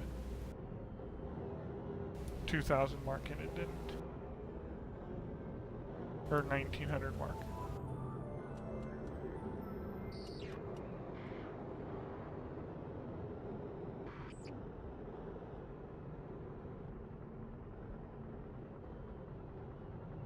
But I'm using I just got regular old bunker doors, non-powered, non-automated above the rocket right now because I don't have my silo built. So I like to build a silo. This one's got holes in it. This one's got holes in it because I ran into the glitch where half your rocket comes back, so I had to deconstruct my silo to get enough steel to rebuild it. But this one doesn't have a silo yet, so I can't leave bunker doors open.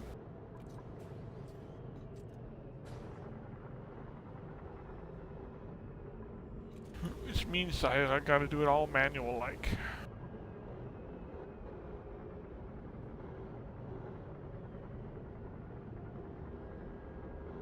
Oh, I didn't want to do that, but I never got around to powering these so I can retract them. Oh well. Well, the problem with having space exposed is the meteors. They can come in at angles, and they'll destroy your stuff. They'll destroy everything.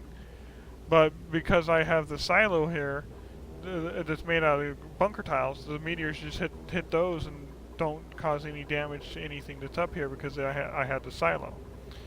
Now, and so because I don't have a silo over here, if a meteor tower came in, it could like destroy these tiles here. It could destroy these tiles, take out my solar panels, do major damage down here, even destroy my liquefaction room.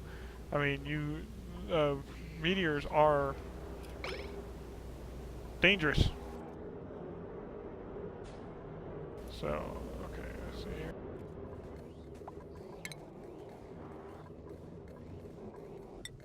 So if you build a silo out of steel bunker tiles, then you don't have that problem because you don't have to worry about the meteors because they'll just hit bunker tiles.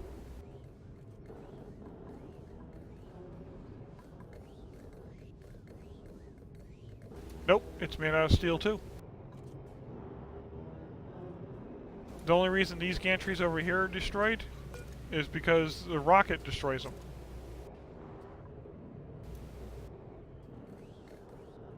Although I did make this automation out of the wrong stuff, so this automation is going to go bye-bye. Why is there a power line in there? I don't remember running a power line in there.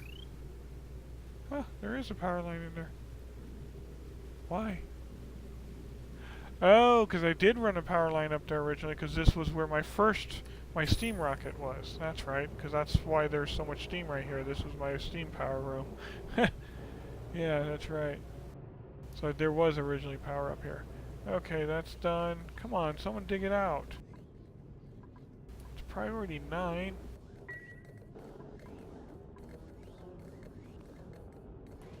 Took so long I might launch a rocket while you're still standing there.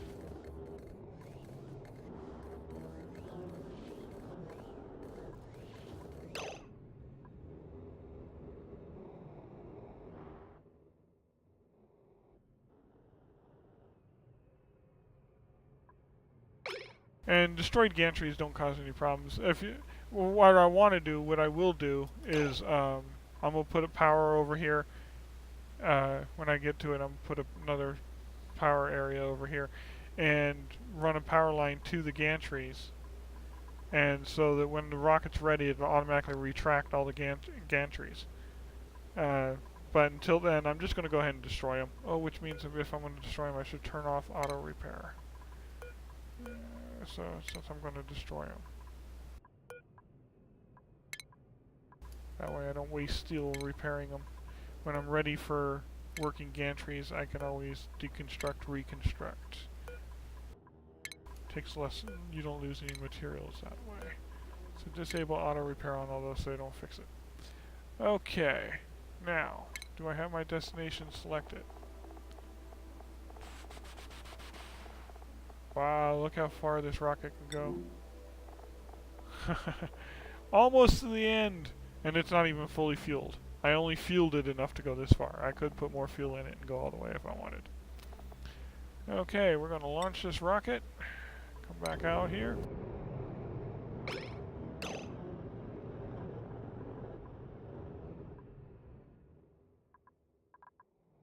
And this is the first hydrogen rocket launch.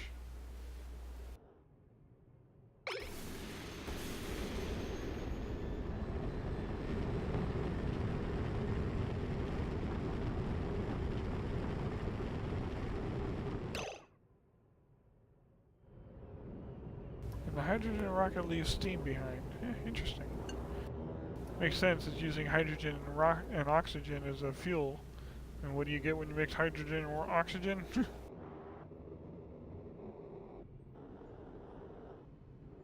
You know, I actually don't know, and that's why I'm careful with my fuel. Well, for that rocket. I don't care about petroleum. I've never looked at the petroleum rocket when I got back to see what it already had in it, to see if it didn't use it all or not. Probably should. Probably be interesting to find out.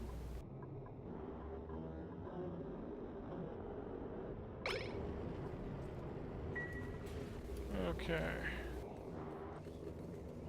Oh, whole area covered with steam now. And interesting. It's only at 200 degrees. It didn't heat up a whole lot. It did heat up. It did not do so a whole lot. Interesting. See all the gantries that are destroyed? They still work fine. And it does work. It does. Ha ha ha. It still says ready. So I can use that signal. Yes! That is cool. That is really cool.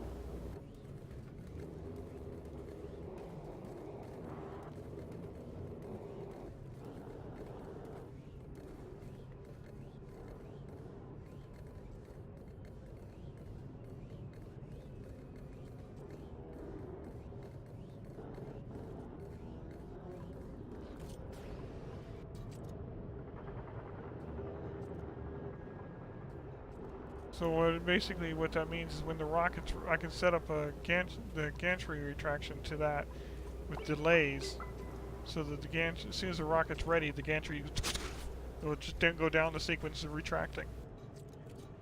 One at a time so that it doesn't overpower a network, a power line. Good to know it works. It works, it works, it works.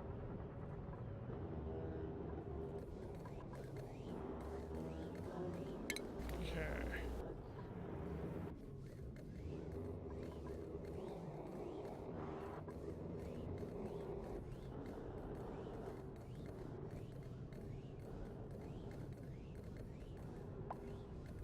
All you gotta do for the gantry is a filter gate. I mean, not a filter gate. Actually, a filter gate would work too, because for extending it. So a filter and a NOT gate between each a filter and a buffer gate between each gantry, all set to like 3 seconds, so that they would go 1, 1, 1, and just go down the line retracting. It's kind of how these doors do, except for it won't be a full loop.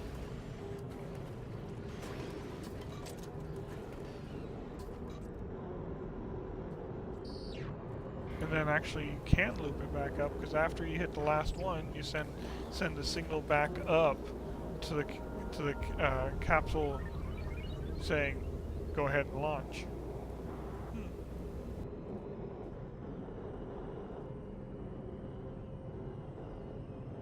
But for now, I need to start building my silo.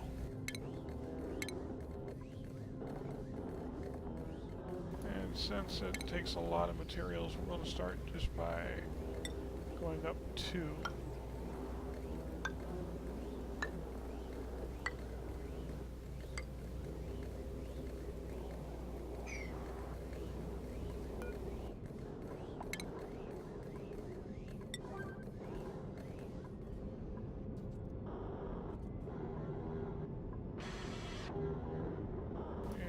So, and this wire... Oh, I made it up. Wow. I don't think I did that. I might have done that on purpose, but I wasn't thinking about it. I might have done that on purpose so they wouldn't melt. Okay, so that automation means... if I go like this, I'd run that automation to here. Then I would go... Then I would go buffer, filter, to the next one.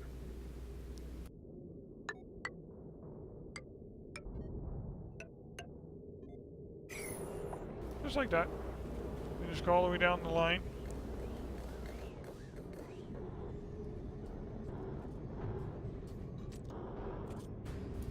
Because the thing about gantries is they use a lot of power. They use 1,200 watts of power each.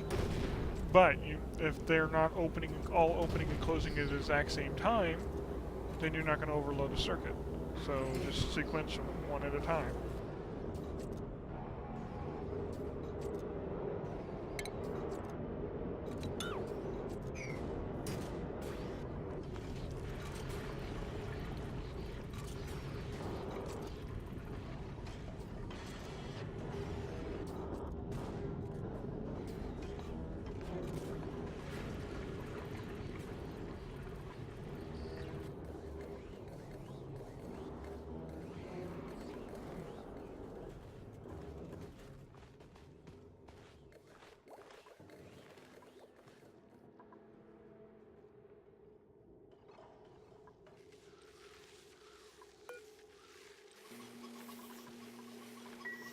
See, and I think this is a good portion where my lag might come from.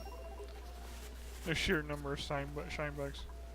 Food? Oh, my food is, my dupes only eat pepper bread and barbecue. Under consumables, they're actually not allowed to eat anything else, just pepper bread and barbecue.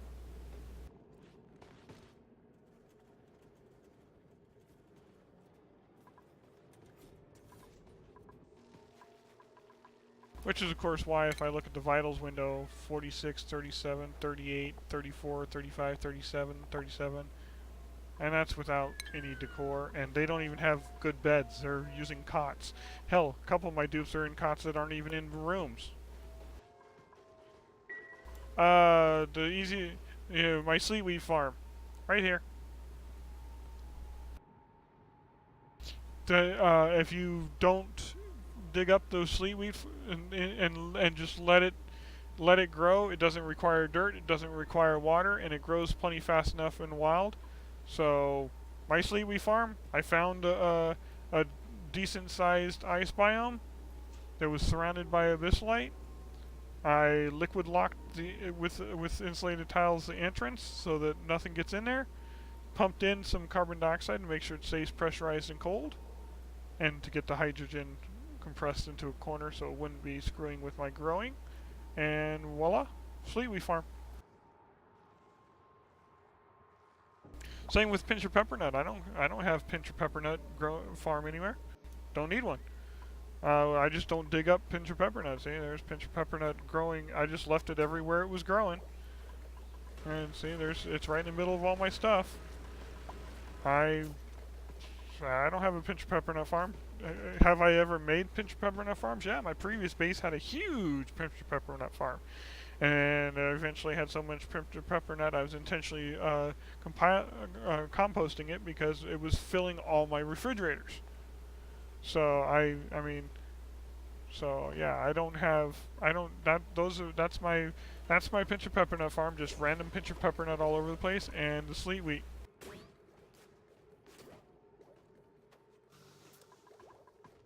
Yeah, I've done sleet wheat farms.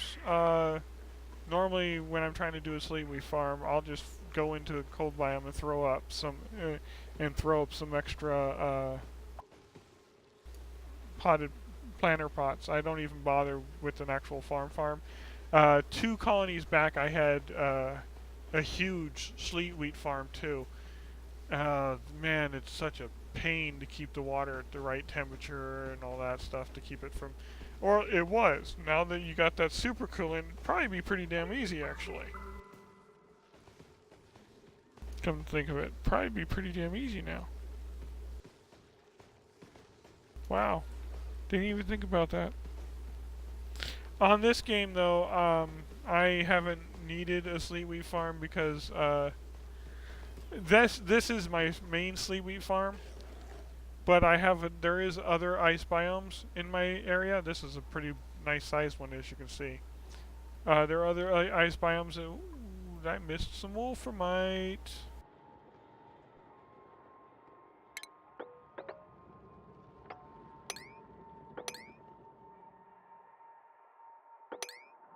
Anyway, as I was saying, there are some other ice biomes that I've dug up a lot of the ice biome, but I still have some sleet wheat in it.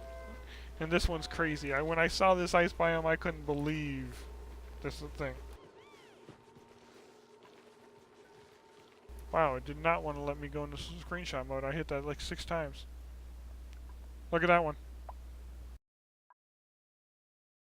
As you can see, a lot of it's dug out. I was building stuff in there and all that stuff. But look at that ice biome. When I first hit that ice biome, I hit it right down here. I'm like, oh, look, a little ice biome. And then I hit it over here, and I'm like, oh, look, another ice biome. And then I realized later they were one and the same. They're just one huge ice biome. That one, though, as you can tell, is mostly dug out. It got really warm because it actually, when I started this map, it actually had thermal leaks all over the place. Like, I had to build insulation right here and right here because there was no abyssalite there. Same right here, there was no abyssalite right here.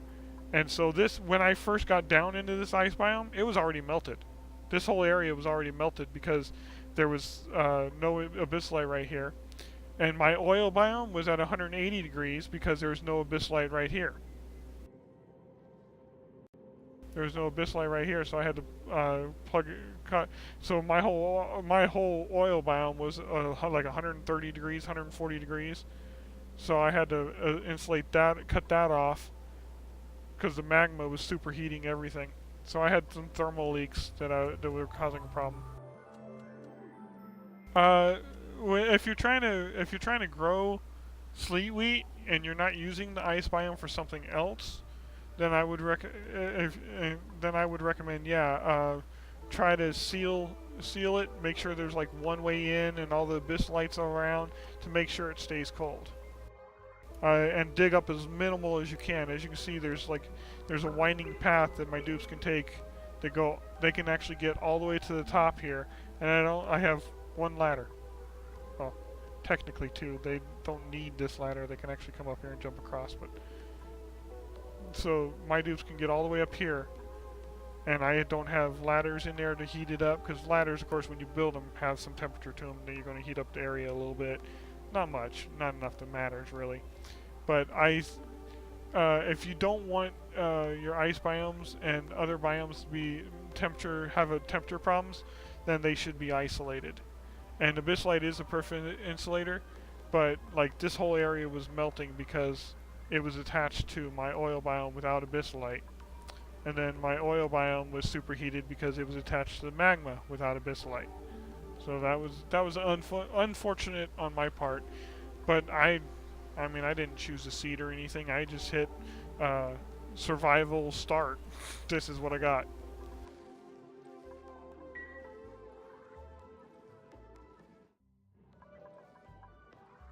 Oh, someone mastered a job. Who? Ruby mastered exosuit engineer. Oh, Ruby, come back. I think that was the last of your beginner task, wasn't it? Exosuit and tenured scientist. Yes, it was. So, Ruby, what are your priorities? Ruby, I have you set to operate and dig. So you're going to go down a job that has to do with operating, which is going to be this one. So, Ruby, where are you? There you are.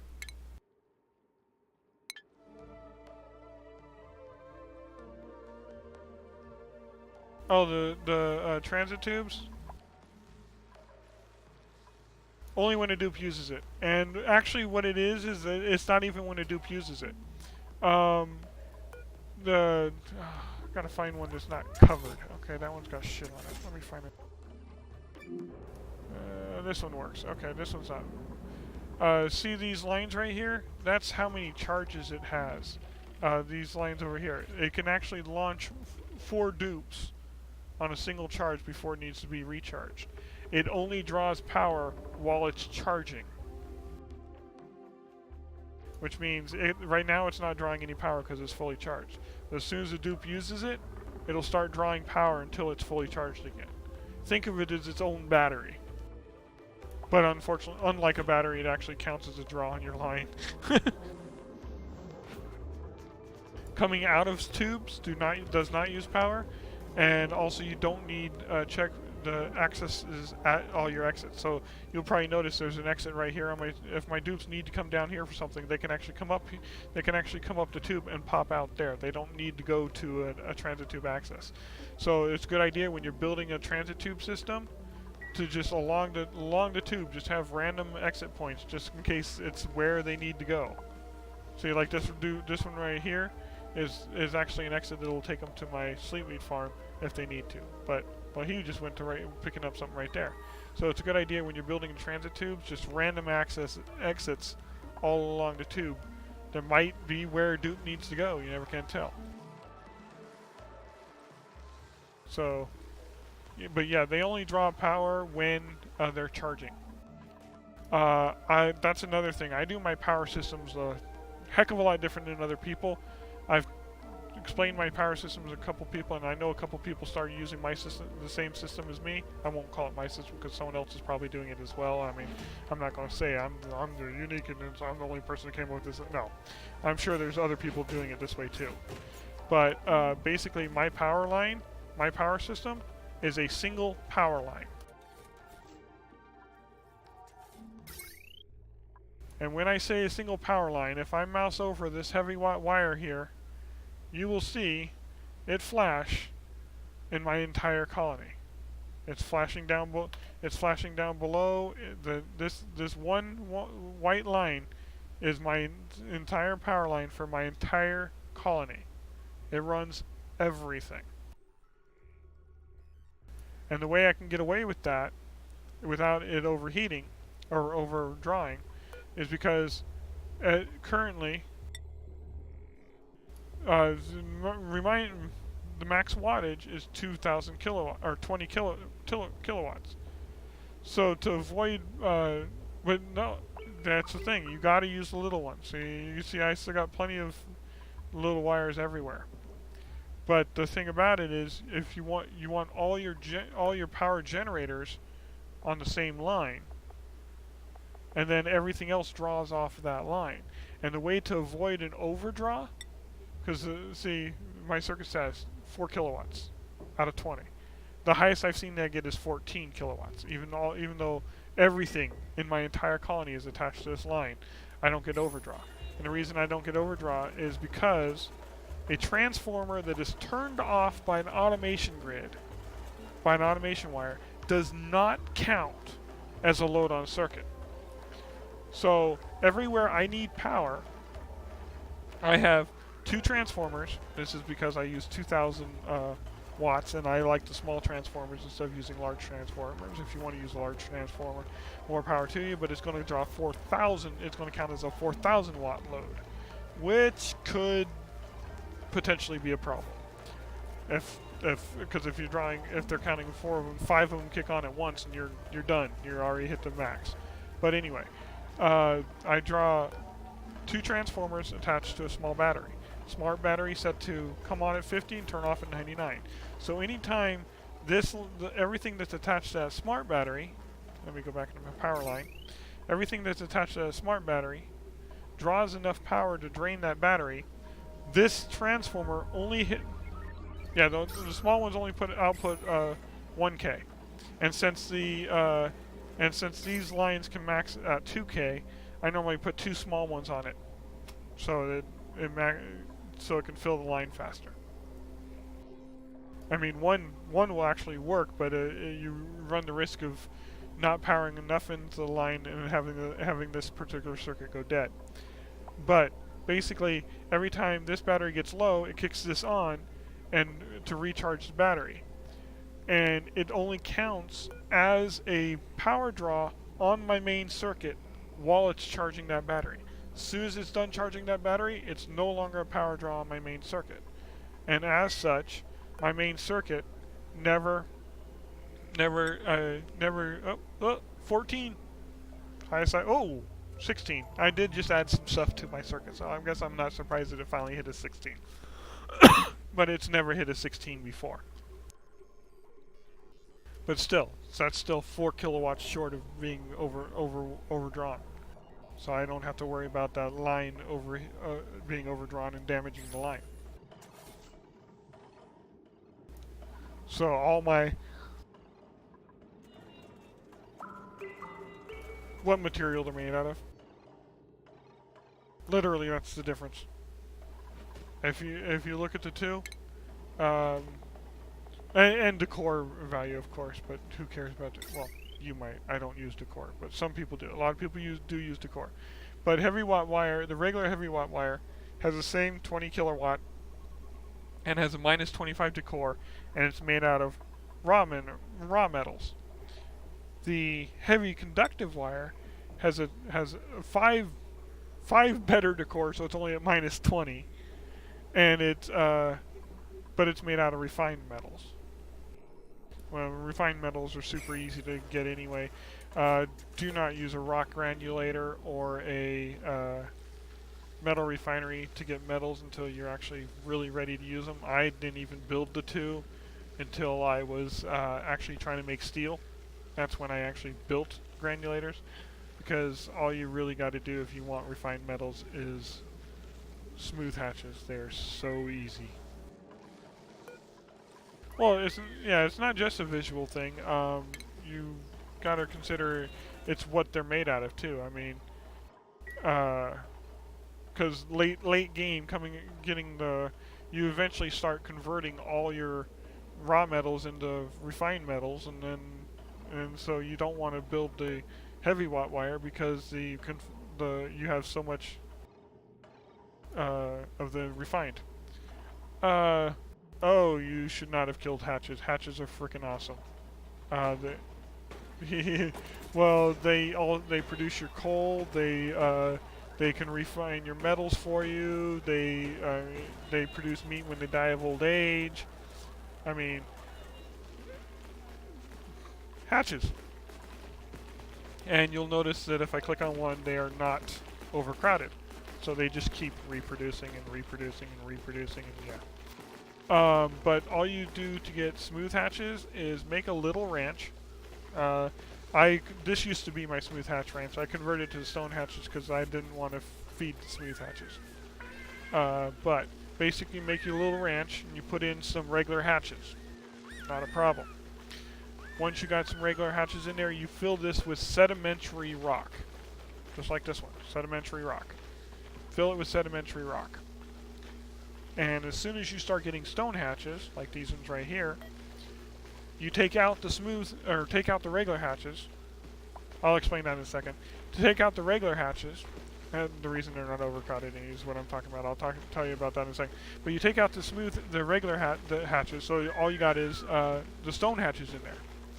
Once you've got stone hatches in there, then you take the sedimentary rock out of here, and you put a metal you don't care about in there. So like if you've got a lot of gold amalgam, throw gold amalgam in there until you got smooth hatches in here. When you got smooth hatches in here, you take out the stone hatches, and then you just fill the feeder with whatever metal you want refined. Because what the smooth hatch does is they eat a raw metal and poop out purified metal. So by the time I got around to building my metal refinery, I already had 30 tons of every refined metal, of each and every refined metal I needed, because it would my smooth hatches that have made it all. Now, as for your question about overcrowding, let me show you really easy why it's not overcrowded. Here's my room overlay. They're not in a room. No, it's actually the poo is actually, you do lose some of the material. It is, I believe it's a 75%. So if they eat 100 kilograms, they poop out 75 kilograms of purified, which is way better than rock granulator, but of course is less than a metal refinery. It's more than enough though, and it's easy, and it doesn't require any direct intervention, and you don't have to worry about turning your metal refinery into a bomb, which metal refineries can be turned into bombs. And they are really fun when they turn into a bomb. But anyway, as you can see my room overlay, there's no rooms in this base. So if I mouse over the area they're in, the size of this room is currently 1,921 tiles. Well, they're not overcrowded because that's a pretty damn big room.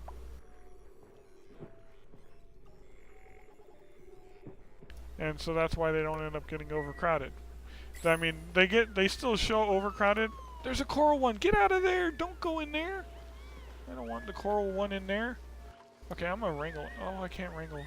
Oh. I don't want the coral one in there because I want him outside so he's happy. That's the one shine bug I don't want in there. No. I don't have a feeder for these guys. Although this drop off right here is smooth hatches only, and so basically this floor is smooth hatches. I wouldn't have any other hatches on this floor except for the smooth hatch, or there's one actually wandering around on that floor, because that's my smooth hatch drop off, and that feeder had metal in it for them to refine for me. The rest of these guys don't have feeders. No. The only other feeder down here is this one right here, which is which is filled with fried mushrooms. When my cook gets bored, she fries up mushrooms. They get thrown in there, and the shine bugs eat it to come out as royal shine bugs. Because I keep hoping, because I'm not going to do it. I could force it. I could breed them. It's just like chocobo breeding, though. That's how Final Fantasy chocobo breeding. If you want to try to get an azure shine bug, but Final Fantasy VII chocobo breeding. Oh God, that was a long time ago. But anyway, but azure shine bug. I keep filling this with fried mushrooms because that makes the royal shine bugs, and the royal shine bugs can lay a coral shine bug egg. And the coral shine bug, which I think was over here, yeah, is the one that can lay an azure shine bug egg. But I refuse to feed them what they need for it to happen. Because to make a royal shine bug lay a coral shine bug egg, it has to eat, I think it was stuffed berries, it would just be a pain in the ass. I'd actually have to plant, just because I've never seen one. The Azure Shine Bug is opposite of regular shine bugs. Regular shine bugs emit light. The Azure Shine Bug emits dark. Or I should say, I guess it absorbs light. So I think it would look cool to have a couple of those flying around the base. Maybe that's just me. But to get the coral shine bug, I have to feed a royal bug pepper bread. I'm sorry, I am not feeding my pepper bread to a goddamn shine bug.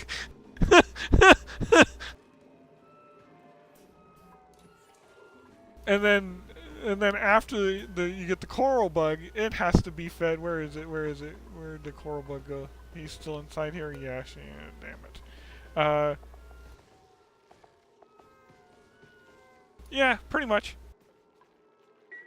And I don't kill them off because the more there are, the more eggs get laid.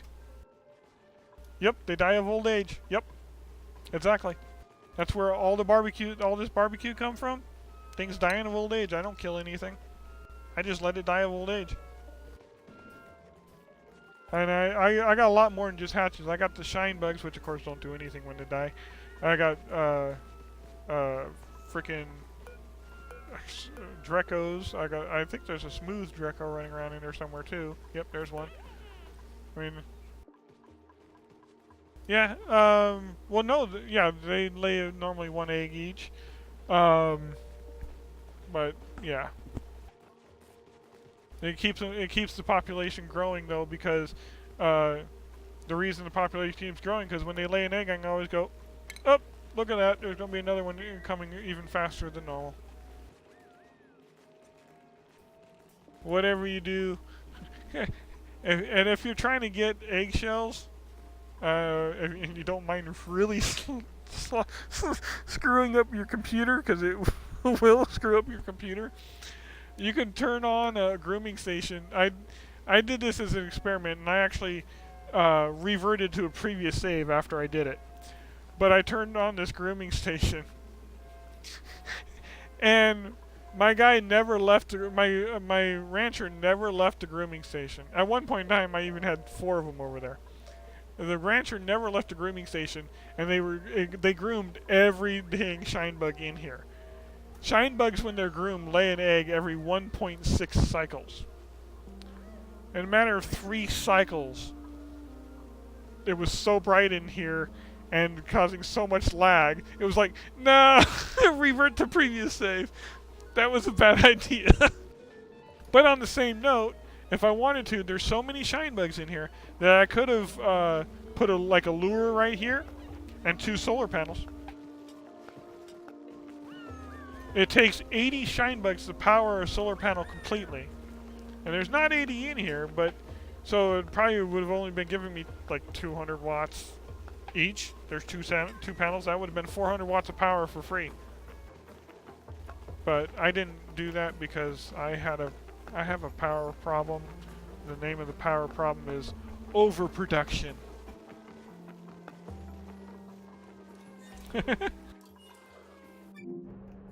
Yeah, I even have solar panels. Half my solar panels up here aren't plugged in. As you can see, they got the no power attached light on them.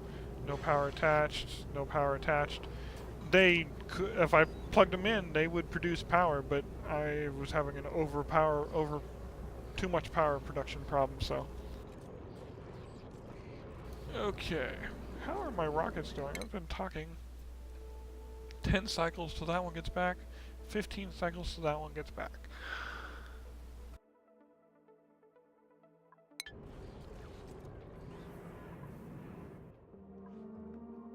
What I still don't understand is this morb right here. I don't understand it. Morbs are supposed to produce polluted oxygen. So how has he been sitting in a vacuum for 1,300 cycles?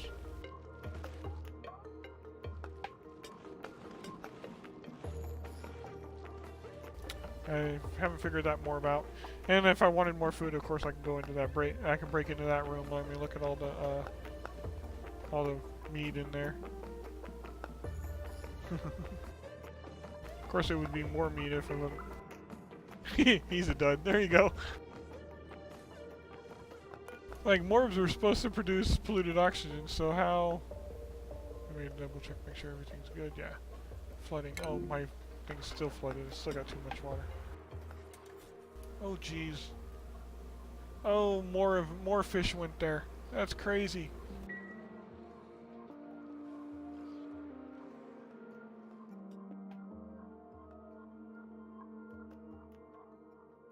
Oh, you can't do...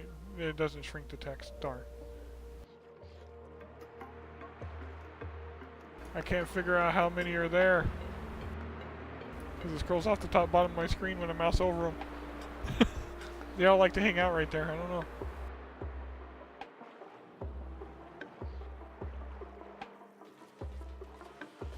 You know, I honestly don't know. Let's see, let's deliver some suits there. On that same note though, I was just thought of something when I came over to these suits that a lot of people don't know. When it comes to pumping anything, liquids or gases, always bridge into a split, and you'll notice. You know how normally if a gas hits a split in the line, it pauses, then goes one direction, pauses, then goes the other direction. But if you bridge into the split, you'll notice I got a nice smooth flow, even though there's only one path for it to go. Yeah, bridging into splits works great, and if you bridge into a split, you can split four-way. I got a fourth one coming down this way off of that same split.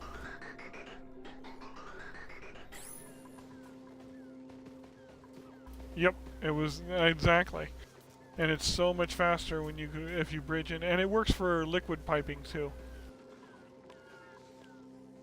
But see, that's why my ventilation, all my oxygen pipes, I bridge into every split, because it causes so much less lag for the flows.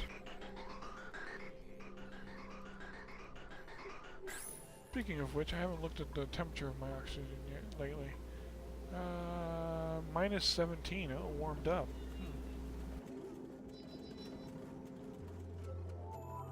Interesting.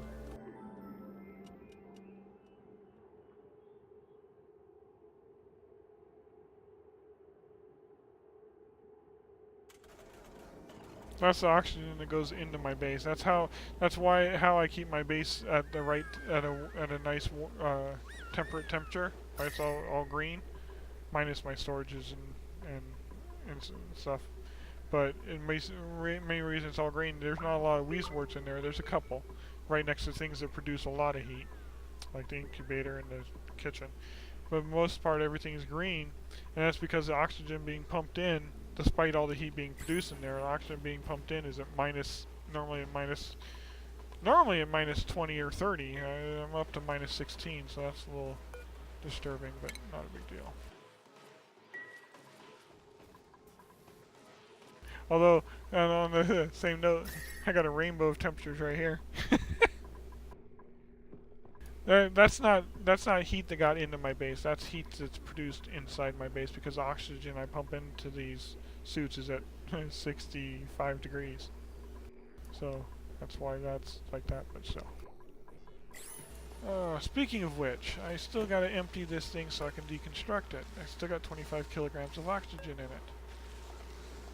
Oh, whatever you do, stay away from jet suits. Oh. Man, they make the game unplayable.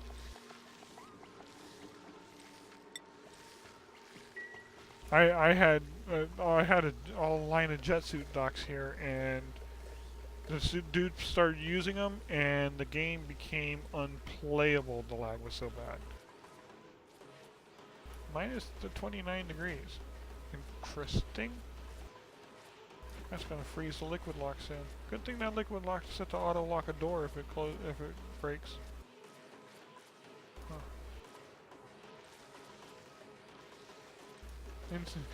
Insufficient oxygen generation. Yeah, that's not because I didn't have enough oxygen. It's because there was nowhere for the oxygen to go. Okay, those should be automatically unentombing themselves. Yeah, they are. 7 left.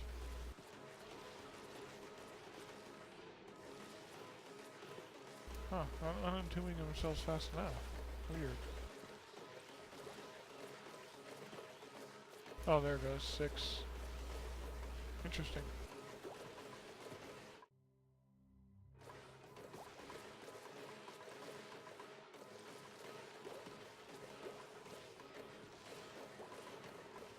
Yeah, likewise. My whole base is always around 2,000. And then here's something I do different than most people. The bottom half of my base is always the bottom 3 floors, or 4 if you count my storages, underwater storages, is always pressurized carbon dioxide. So, but that's another something I do different. People try to get the carbon dioxide out of the base. I'm like, no, just control its level. I got this right here. This sensor right here. If it detects carbon dioxide go up this high, it starts pumping the carbon dioxide out. And I haven't needed it. This one's why I haven't done it. No airflow tiles and pumping it out if it gets too high, and then pumping more in if it gets too low. But I haven't had the too low problem, so I haven't bothered. But I normally put an automation here that if it detects oxygen right here, it kicks on to pump more carbon dioxide in. So normally I normally automate it right here.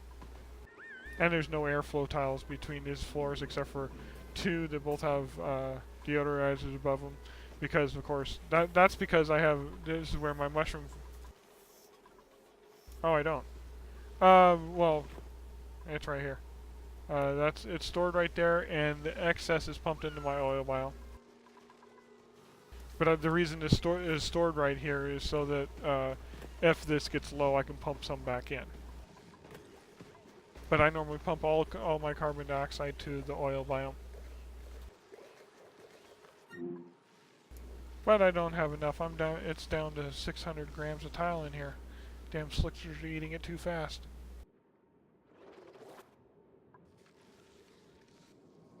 And unfortunately, because of that, normally I actually have regular slicksters, but because of this this thermal leak right here, it got too warm down here, so all my slicksters are freaking molten, which is annoying.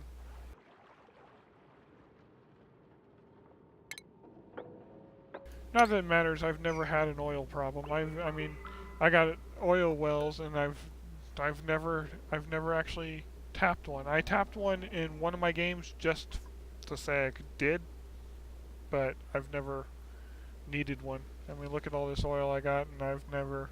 This is, if you come in here properly and take care of it right, there's so much oil in here naturally that you don't need to. You know, like this right here, when I crack into that, my oil levels are probably going to rise at least 2 squares.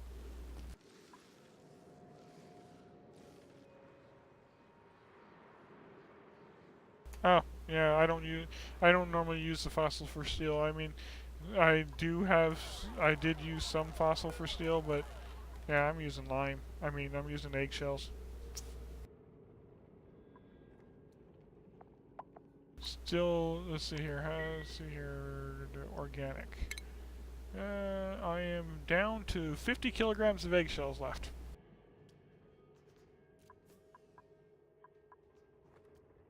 But, on that same note, consumable ore. Oh, looks like I need to make more lime. Okay.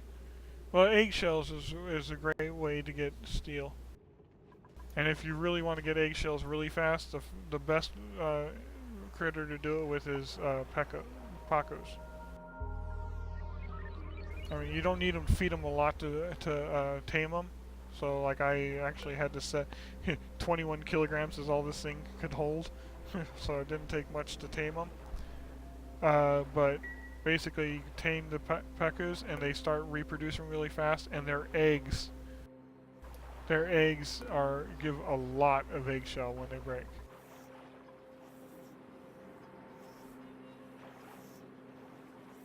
They got one of the biggest eggs. So you can get a lot of eggshell for lime that way. Or if computer can handle it. Grooming station! Shine bugs! Then yeah. I mean, shine bug eggs only give you, They don't give much. They're like 10 kilograms of eggshell each, or something like that. Maybe 100. It's not much at all. But if you groom them, they produce an egg every 1.6 cycles, so it won't take long. Here's an example. 2,000 grams. 2 kilograms is how big their eggs are for a pacu egg. So that's a lot of eggshell off of one pacu. Hey, this is gonna be funny. How far out you gonna flop before you fall? Hey Kruger, how you doing? Not much, not much. Just waiting for my rockets to come back. Plural. Come on. No. No, they don't. I have to tell them to every time. But that's not, I mean, if they're groomed, you can just let the eggs hatch naturally. It doesn't take long for pacu eggs to hatch. Let's see here. Where's one? I know there's one. There's one. Takes 5 cycles for a pacu egg to hatch. Naturally. I mean, of course you can increase that by putting it in a hatchery, but you don't need to.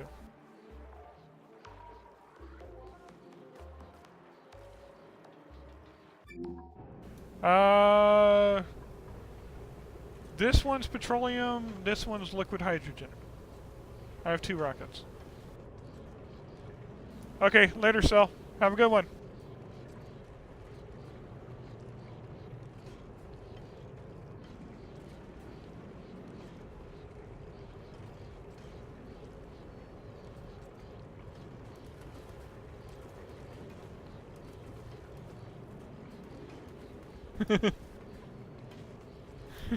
Oh, I know what you mean, yeah. Yep. Yeah, there's... This game, I think one of the reasons I like this game so much is there's so many complex little things.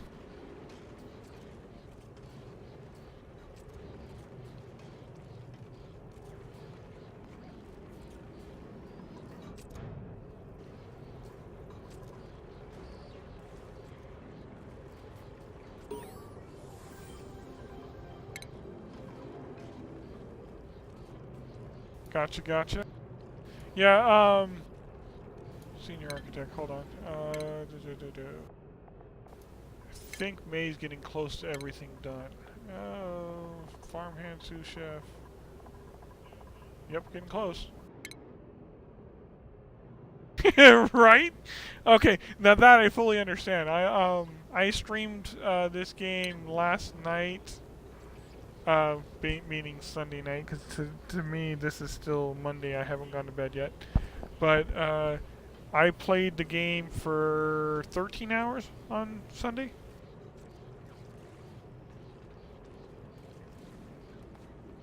Oh, someone else going to join my boss fight? Come on. I had fun trying to set up the boss fights. No one wants to join the boss fight. Oh well. I'm just playing around with it anyway. Yeah, Kruger, the petroleum rockets, yeah. My rocket over here is a petroleum rocket, 3 engines and liquid oxygen. And my rocket over here is my liquid oxygen and liquid hydrogen.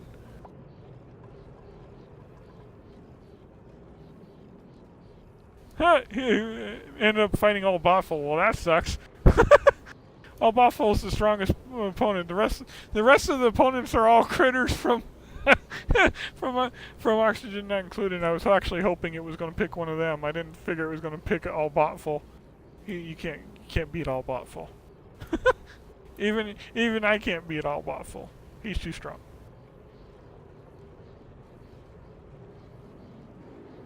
Yeah, 66 hours, yep.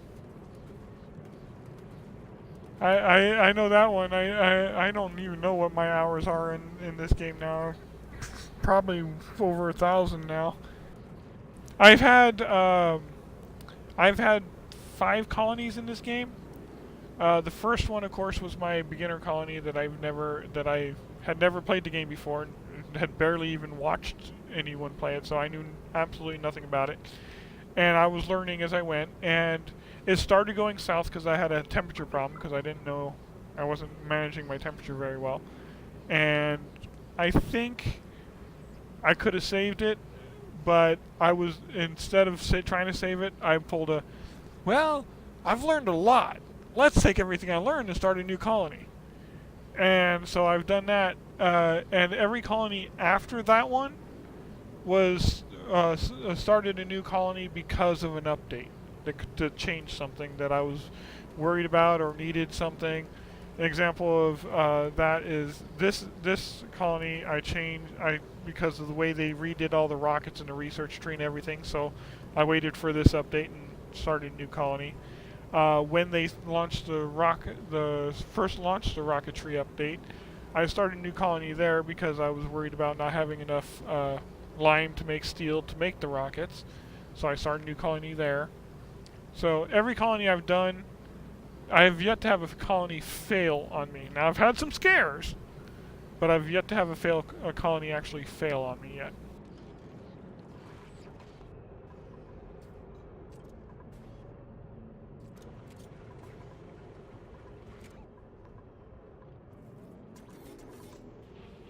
Oh, how many Chevals are there? Way too many. 11 of them showing inside right now. Yeah, it's not counting the ones running around on the outside or inside the walls. They eat too much Regolith. I can't feed them fast enough. They're constantly starving. There's no Regolith up here because all the Regolith in this whole area that's on my screen, actually a little bit bigger than what's on my screen, gets automatically fed to the Chevals, and yet they're still starving. Oh. Okay, I need to work on this silo so I can open that door.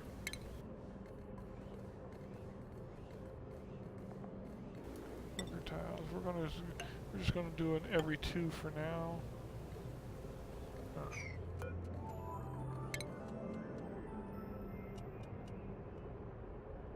Down here every 2. Up above I have more important buildings, so I'll build a nice solid wall there for now. And I can't risk these buildings being destroyed. So I got a bunker tile.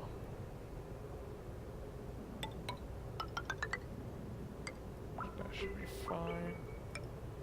Never seen them come in that steep an angle, so it should be fine.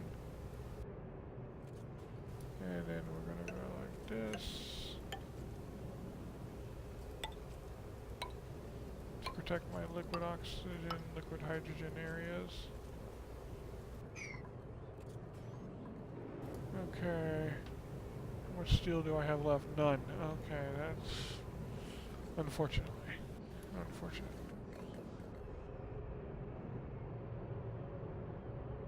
But I get that built. And I can probably... I guess I should protect the steam room, but...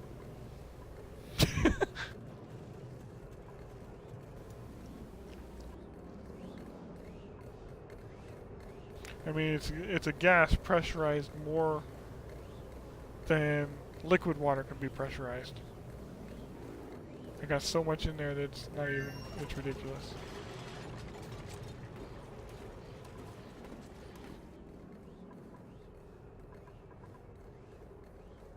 Why do they keep throwing the Atmos suits everywhere?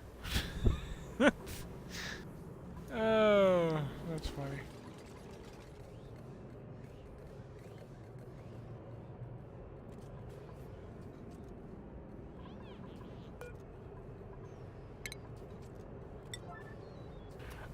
This steam was for my steam rockets, because the steam rocket was a great rocket for research. I mean, you could fit 9 research modules on it, so yeah, it was a great rocket for research. So I was using it for my steam rocket. I made so much steam for it and wasn't using it as much.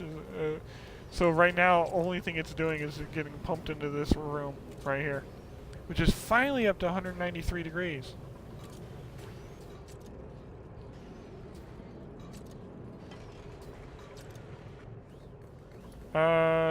Remember that calculator I showed you?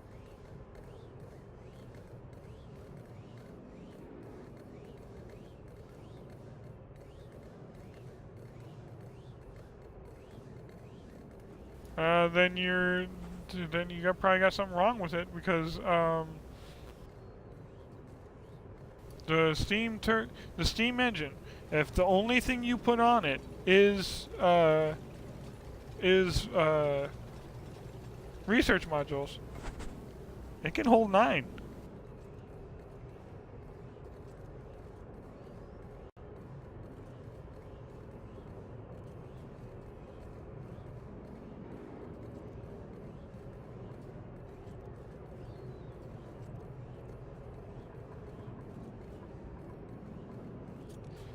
Were you making sure it had full steam? I mean, like it was completely filled, because it can hold 9.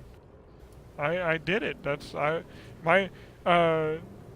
Actually, I'm not sure who it was. I think it might have been Kruger. Someone called my rocket a train, because I actually literally had the command capsule was sticking out the top of my bunker doors up here because from my launch pad. Yeah, to get to you can get to the second set. You can get as far as the second set of planets. But, I mean, the way research works for rockets, you can get to the second. But the way research works for rockets is you get 50. Yeah, I thought it was you that called it a train. You get 50 research 50 research for each of these that get checked off. So you get 250 research coming to this planet, and so you can get 250 from each of these. That's 750 right there. But you get an additional 10 per research module that's on the rocket. So that's an additional 90. And personally, I found instead of trying to keep going back to this one, trying to go further. Instead of trying to go further to get the bonus 250, that would make the rocket take longer to get back. Instead, just send it to this one, and it gets back in 3 cycles. You can send it again for another 90, and send it again for another 90, and send it again for another 90. And you can max out, you can finish the research tree in no time flat.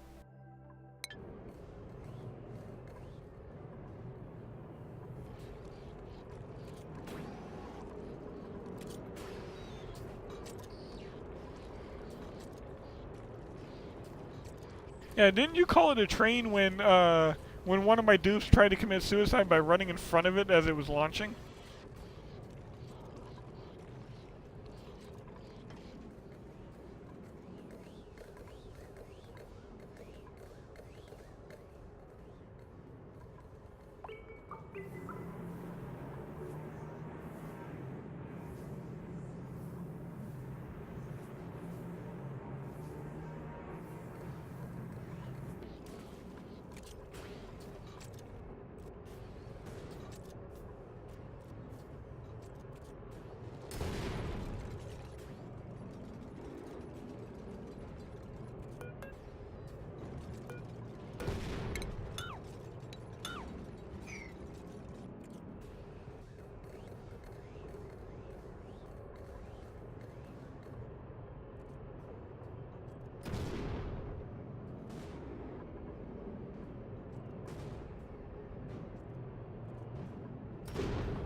That's right, we were laughing about he was trying to get a front row seat to space exploration.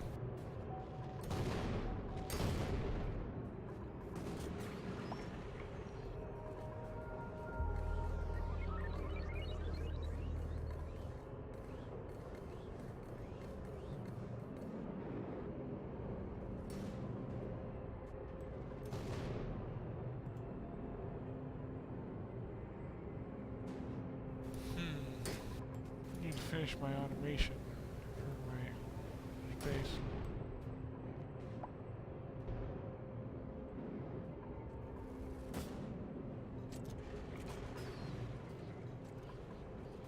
What I really need for them to do is make more steel, please.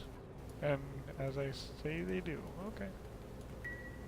I think it kicked out. They just did some more.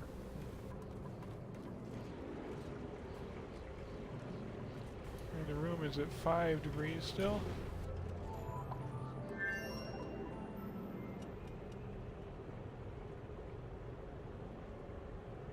Saves are getting longer.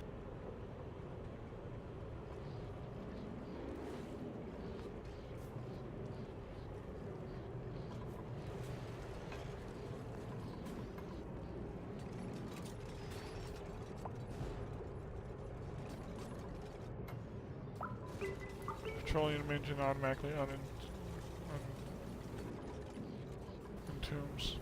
Okay.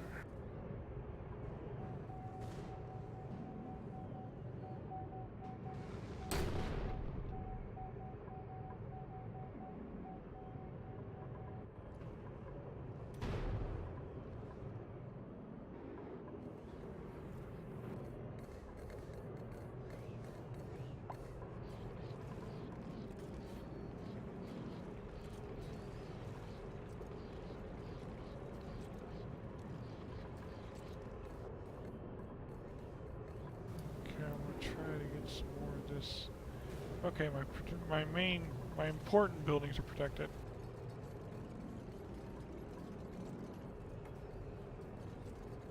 You know, I actually don't have the FPS turned on, so I don't know what FPS I'm getting, but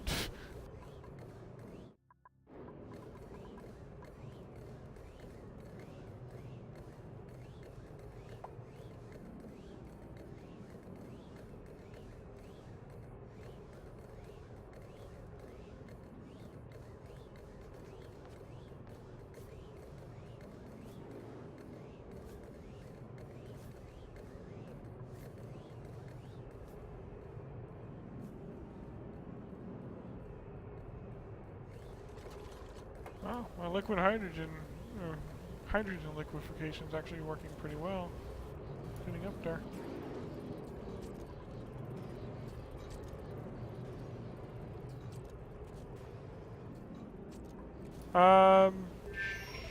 That sounds about right.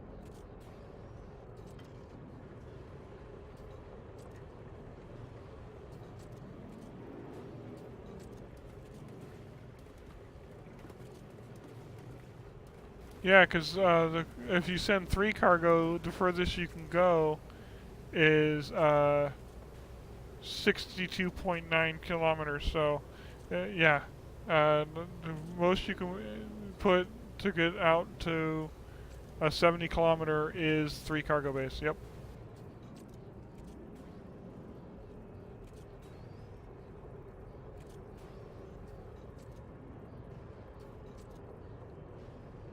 Oh yeah, you have to use LOX. You have to use liquid oxygen to if you want to go really far.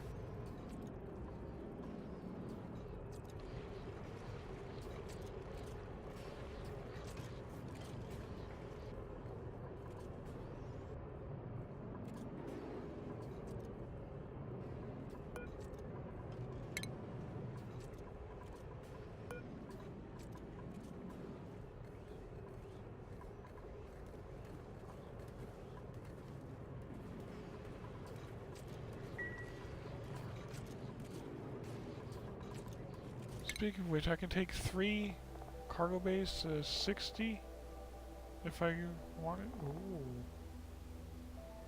Wonder if I can still get 4 cargo bays and still go to the ice planet. I wonder.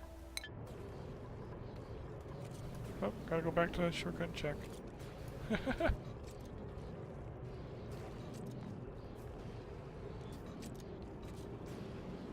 Nope, you can't get anywhere with 4 cargo bays. It's way too heavy. So 3 cargo bays is the max you can use, period.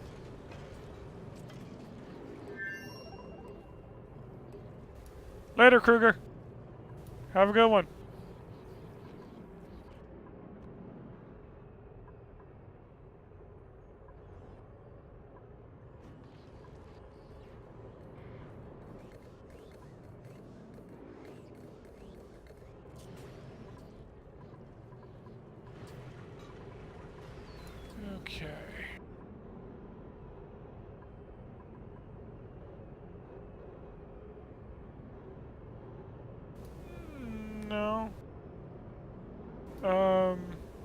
I had a rocket that stuck out the top, so that's 1, 2, 3, 4, 5, 6, 7, 8, 9, 10, 11, 12, 13.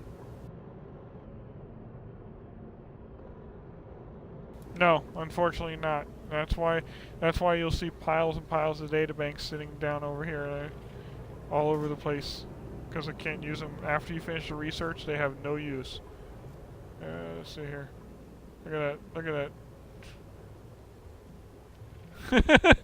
Holy crap, that's a lot of databanks. But yeah, there's absolutely no use for them after you finish the research.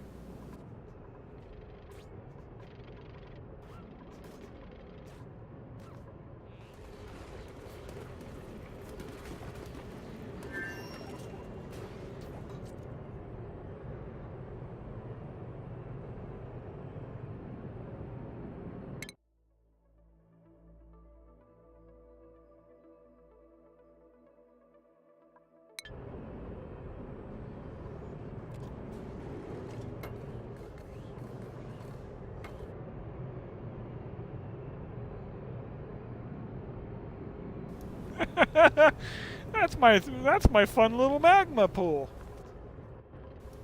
It is at 1897 degrees now.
Building at the edges of the map sucks.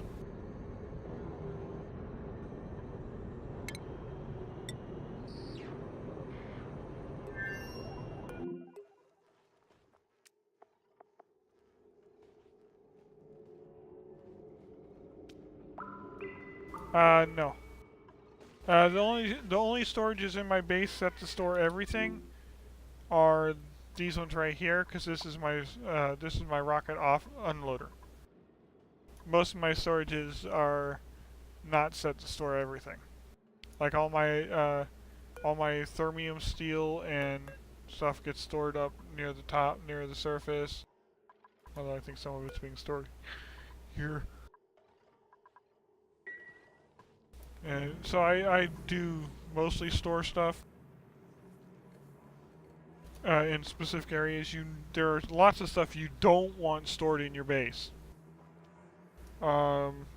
Examples of that is like these storages right here. They're mostly empty now.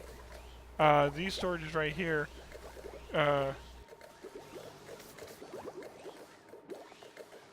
Just uncheck what you don't want in them.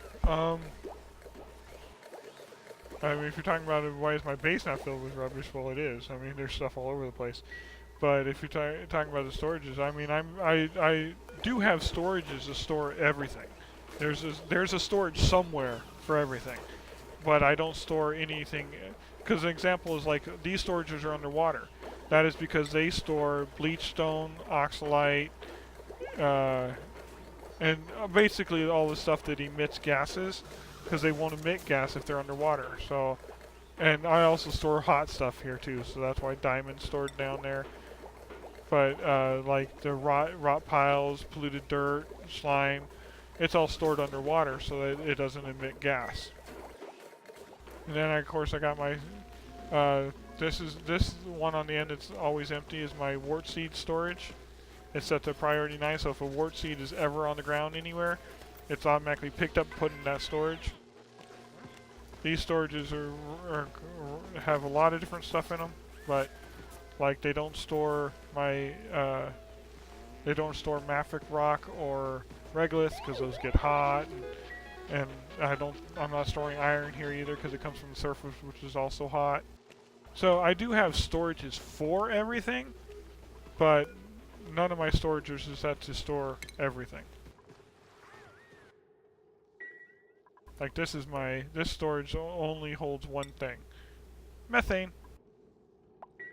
And it had a nice chunk of it in there. It must have already melted.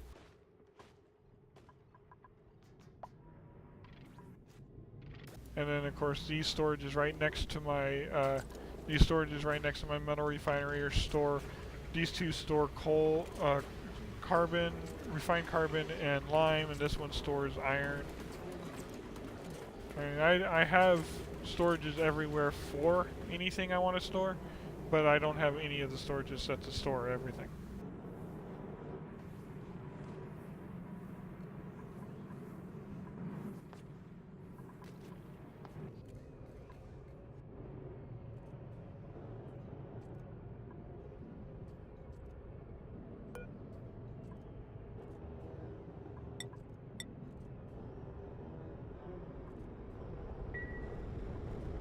Oh.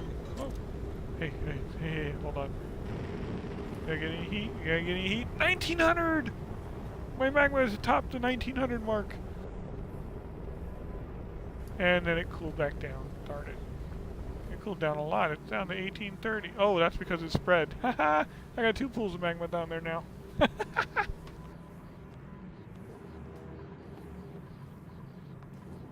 I don't have to worry about this one. These tiles right here probably won't melt. Probably. Wow.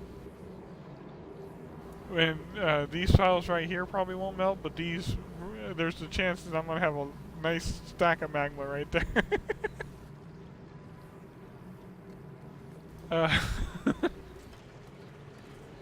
Okay. Well, oh, my metal refinery cooling down. Which metal refinery are you talking about? You talking about this one that's using my normal cooling system, and it's keeping it at 9. The petroleum's at 9 degrees. It's 9 degrees in here right now. 0 degrees at the oxygen levels. The refinery's at 0 degrees. Yeah, this one. This one uses uses supercooling actually. Oh, speaking of which. Oh, I made some. That's right. I forgot I made some. Time to fix that loop. It doesn't have enough in it. It's a supercoolant loop going through the aquatuner, same as my liquefaction thing, except for the thermostat is set to 0 degrees instead of -200.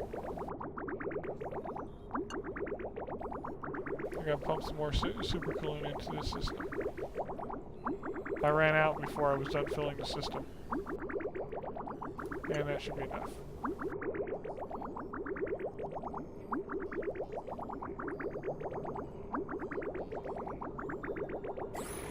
Okay, please tell me I got a little 50 kilograms of backflow.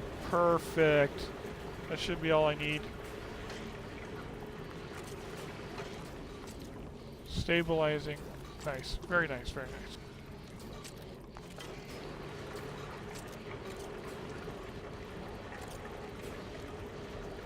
But because I just pumped a bunch of warm in there, it's going to take a while for it to actually cool it back down.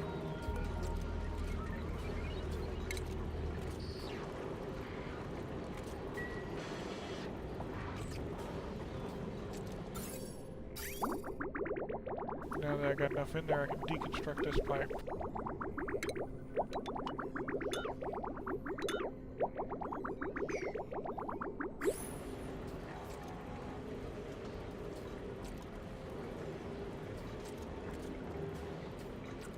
No, not at all.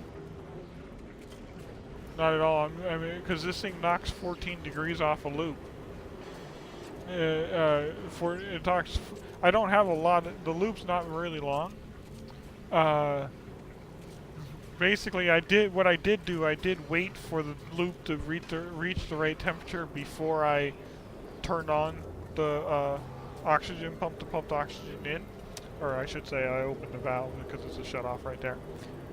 But it's basically it knocks 14 degrees off at a time, and if I'm not cooling anything because it was in a vacuum because I didn't put any oxygen in there yet, that means it had to run through the loop.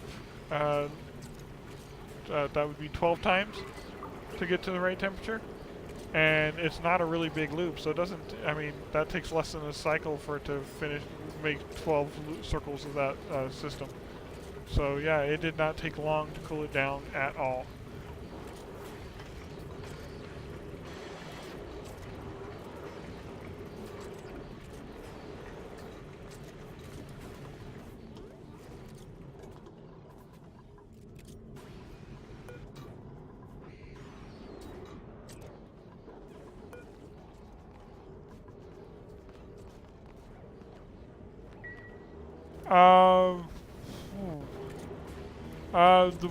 The way to cool it off is to get just if you're just trying to a little bit sticky. I got Chevals and shine bugs running everywhere right now, so and I am on cycle 1306.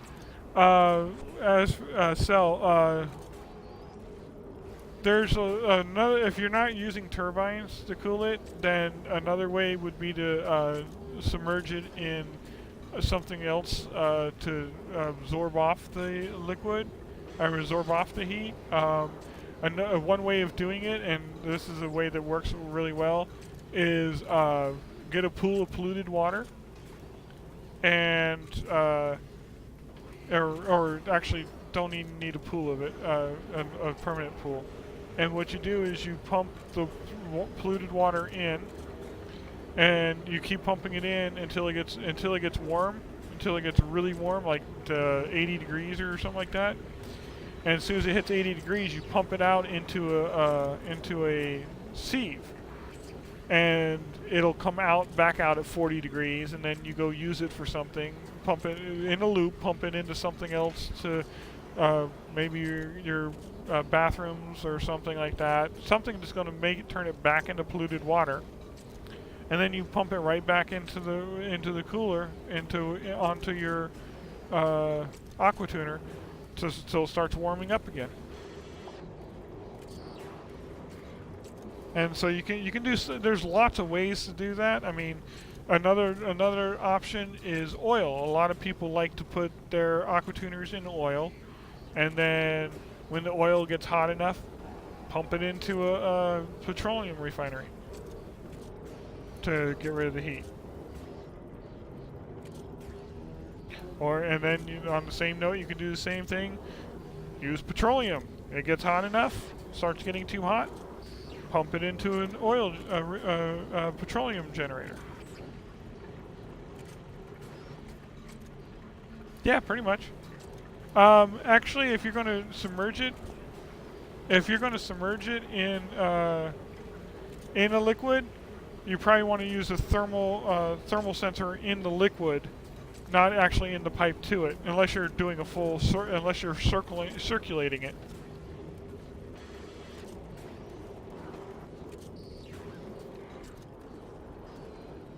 Oh wait, unless you're talking about the pipe valve heat detector in the actual loop. Yeah. Then yeah, you can use the same one I'm using. One suggestion I have for you on that note is yeah, sticky there or stick stuff. They're always making it more and more complicated every chance they get. Like you got liquefy oxygen and hydrogen now. I mean, you actually need liquefied oxygen and hydrogen now. But yeah, I find as long as you build your aqua tuners out of something that's not going to overheat, then there's not a problem. I mean, overheat temperature of my aqua tuners is 1025 degrees, so I don't have to worry about them overheating. Matter of fact, I kind of wish they'd get hotter than they are, because it's only 195 degrees in here. But whatever.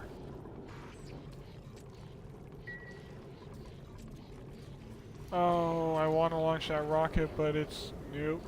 Can't launch it because I won't be on long enough for it to come back. Because you never, never save your game while a rocket's gone. There is a bug that half your rocket won't come back. This is a petroleum rocket. It's a small one. My hydrogen rocket hasn't come back yet. Where is it? On the way. Yeah, it'll be back in 1.8 cycles.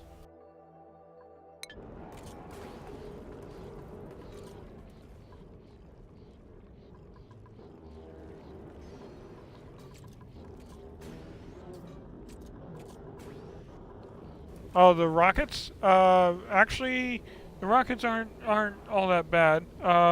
Basically, you need the main problem with those rockets is you need a lot of steel to make them. So you need a lot of lime. Now, lime, you can get two ways now. You can get it from digging up fossils, or you can get it from the God, my brain's not working. Or you can get it from eggshells like you always could, and make your steel. But it takes a lot of steel. Basically, when it comes to the rockets in your research tree, you can't research any of these last 6 things without the rockets. Every time a rocket returns or leaves and comes back with it, and it has research modules, it'll bring back databanks, which are basically the research stuff for those trees. The first rockets you get are actually the steam rockets, basic rocketry. You get the research module and the steam engine. The steam engine, you can just fill it with steam, and then put the research modules on top of it, and then you can go to the star map to launch the rocket. To get to the star map, you do have to have a telescope built. It doesn't have to be functioning. This one's broken. It broke a while back. But the problem is you do have to use a telescope to research planets. Otherwise, when you first open the star map, these are all just question marks. Really? I don't think it took me that long, but I actually had all the research done, and I do mean all the research done, up to the rocket by cycle 80. Now, I didn't build a lot of it that early, but I had all the research done.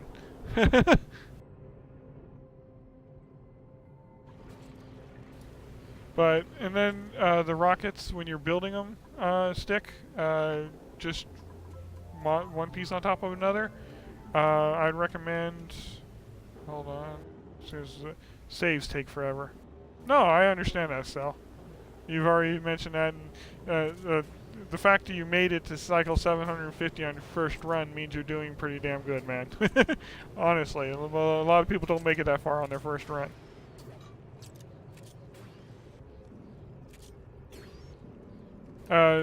Stick, there's a calculator that will actually... Wow, my computer's acting up. That'll actually help you plan out your rocket, like what modules you want to put on it and everything, to still be able to get to the different areas. And of course, once you send out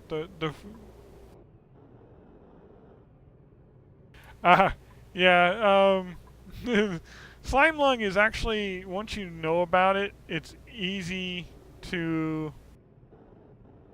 deal with, because until you actually have Atmos suits,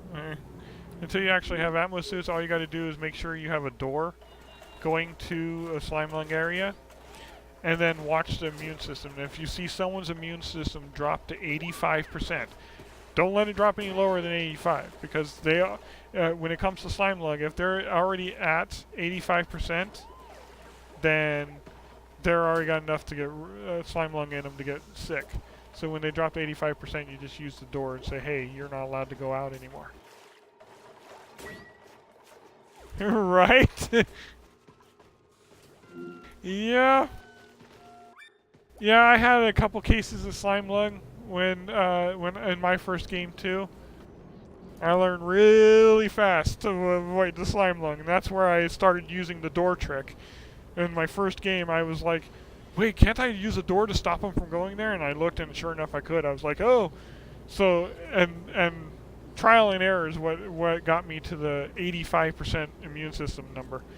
If I see someone at 85%, I'm like, nope, you're not allowed to go there anymore.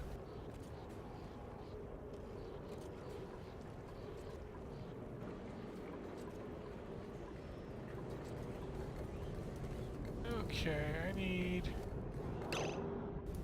my rocket. Where is it? 8.8 cycles. I better get that door open. There's not a meteor shower right now, is there? No. Okay. That door's not powered, so it takes like 5 minutes to open. So I gotta make sure I open it early enough. Otherwise, the rocket's gonna take it out because I don't have the automation yet. Oh, don't tell me they broke. Oh, I don't think I built the automation out of the right wire. Oh, no, it's there. Okay, it is moving. It should be opening. Huh. Oh, there they go. really slowly. Yeah, you can cool petroleum enough to make it a solid. There's no point to really doing that, though. Petroleum liquid solidifies at minus 50. I mean, it doesn't even need to get really cold. Right? Yeah, I've had my share of bunker doors get destroyed. I actually was launching that first rocket so many times, and it destroyed my doors like 6 times in a row. I'm like, you know what? I destroyed my rocket. I'm like, I don't need it anymore. And that's until I got my silo built. And that's when I started launching the rocket again, so I didn't have to worry about the doors. Because I always liked they changed the space scanner. They changed them. I mean, I got more than enough space here previously, and I would still be okay. But now I'm sitting at crap for effectiveness, and that's with 6 of them, because it's saying stuff's too close. And it's like, they changed it. Even the bunker door above it is affecting it now, which it didn't used to. This door right here, if it was open, didn't used to have any effect on the space scanner. Now it does. So.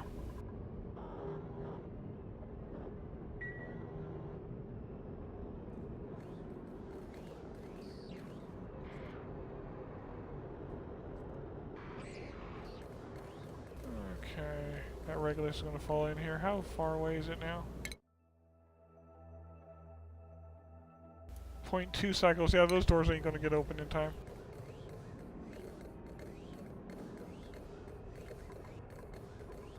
If it had a 10 gap, then no, then it would. Yeah, it would work better. But the problem with having a 10 gap is, then you gotta have a line of bunker doors. I mean, I don't like having my space scanners below my bunker doors. And then on top of that, I did start bringing my I brought it down low. This is too close. This right here. This auto sweeper is too close. So it is, that auto sweeper is part of the problem now too. But But I originally, yep, there went the doors.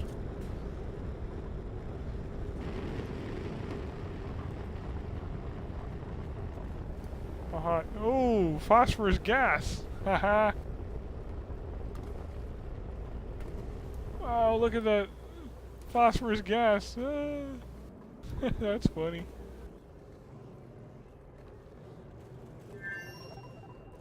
And it's a liquid again.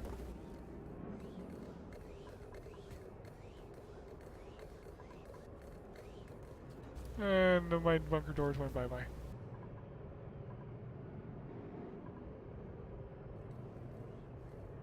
Okay, so do I have any steel? I have 1,000. Of course, my doors just got destroyed.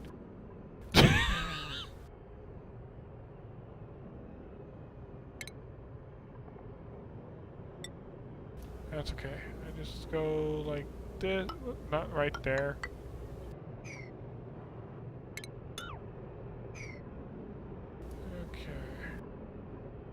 gonna try to get some of this bunker done so I don't have to worry about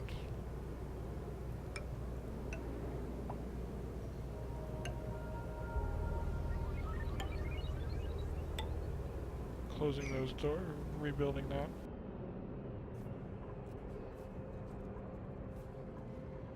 You know, I didn't look. Let's see here. We got 3 wart seeds and 4 sleet wheat in that one.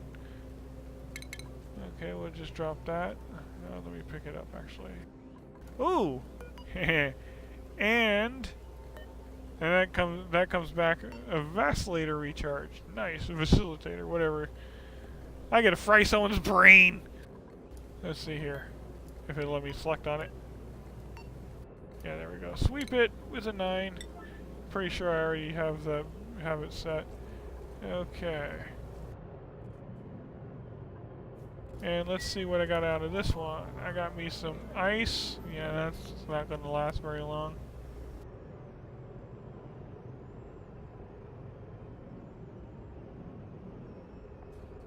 Ice, carbon dioxide. As soon as I open this, the carbon dioxide and the oxygen will instantly go poof. Unless you actually build your rocket down inside the asteroid, you can't really get the oxygen and carbon dioxide back.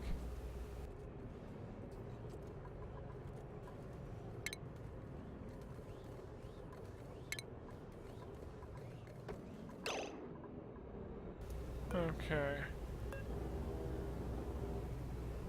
Let's see, isoresin, fluorine, methane. Sweep my methane with a 9. Yeah, 200 kilograms of methane. I can live with that. Oxygen. You can't store oxygen. You can't sweep it. It's not an option in storages or anything. You can't move liquid or frozen oxygen or frozen carbon dioxide. You can't move them.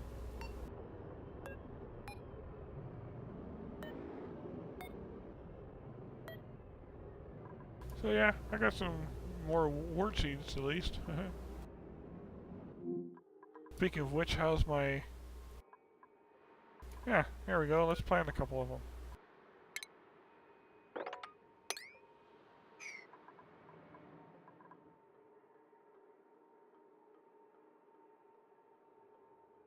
Not in solid form, it don't. It's a solid.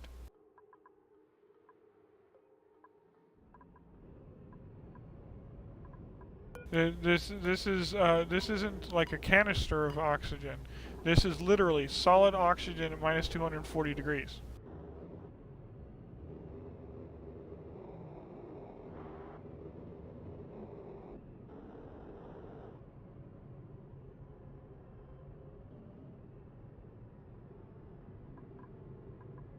And so the only one of those solids, because I had methane, oxygen, and carbon dioxide.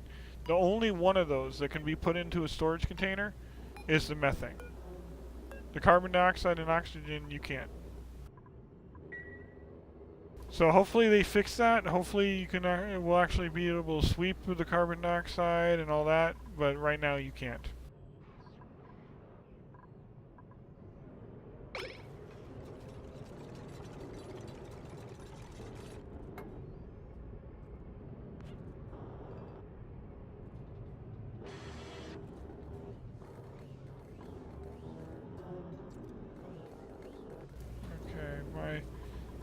The important side is bunkered up.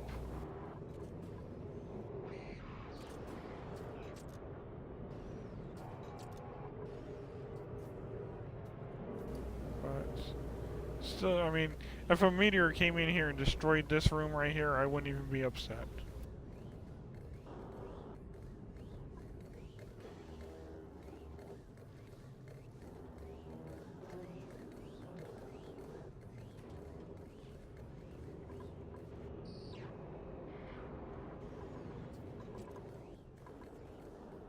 Did they already move the vacillator? Yes, they did. Okay.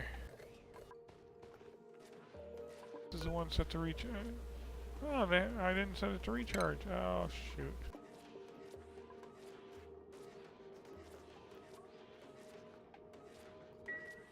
That it would. In the rocketry update.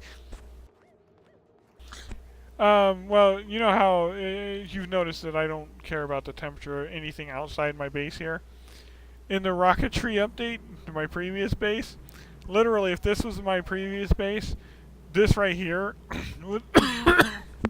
was a solid mass of abyssite that I built, abyssite insulated tiles, and my rocket was sitting on top of that, which was really funny because then it would come back with all those frozen gases, the frozen oxygen, carbon dioxide, and all that, and I would just dump it, and it would just instantly melt, and I would have, actually it wouldn't even melt, it would sublimate, and I would have a rainbow of gases right here.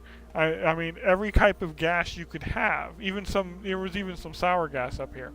Every type of gas you could have would just formed a rainbow right here where my rocket was. it was amusing. And then there was like 8 gassy moos flying around over here too.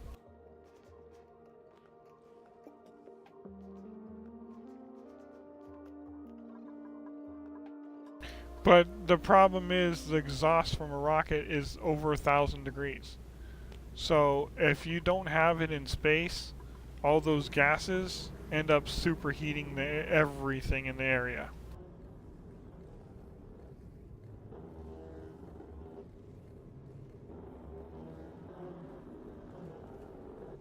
Almost as bad as a metal refinery bomb.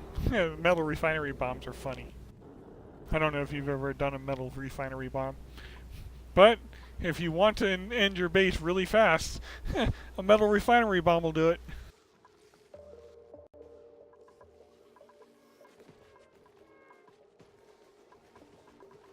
Oh, metal refinery bomb. Basically, if you look at my metal refinery, let me zoom in here and show you. You'll see there's an automation on it. There's a wire here that says it's a liquid pipe sensor, and so if anything's in the output pipe, it won't run, and it disables the refinery.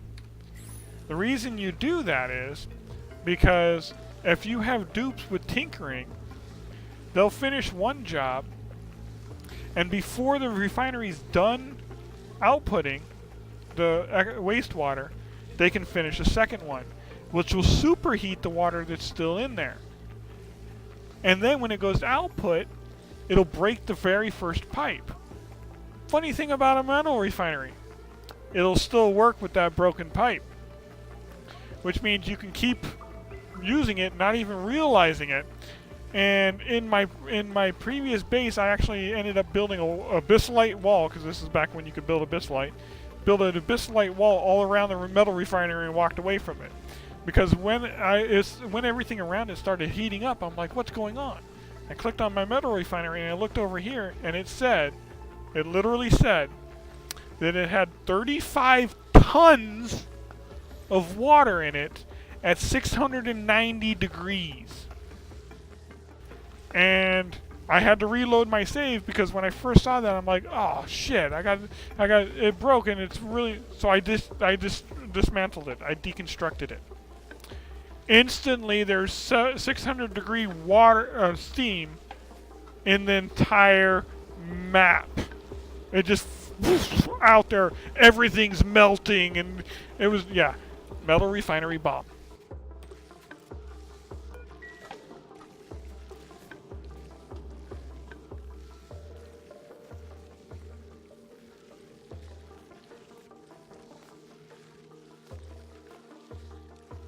Exactly, it wasn't water anymore. As soon as I dismantled, it said it was water. In here, it literally said, right here, it said water. 35 tons at 685 degrees.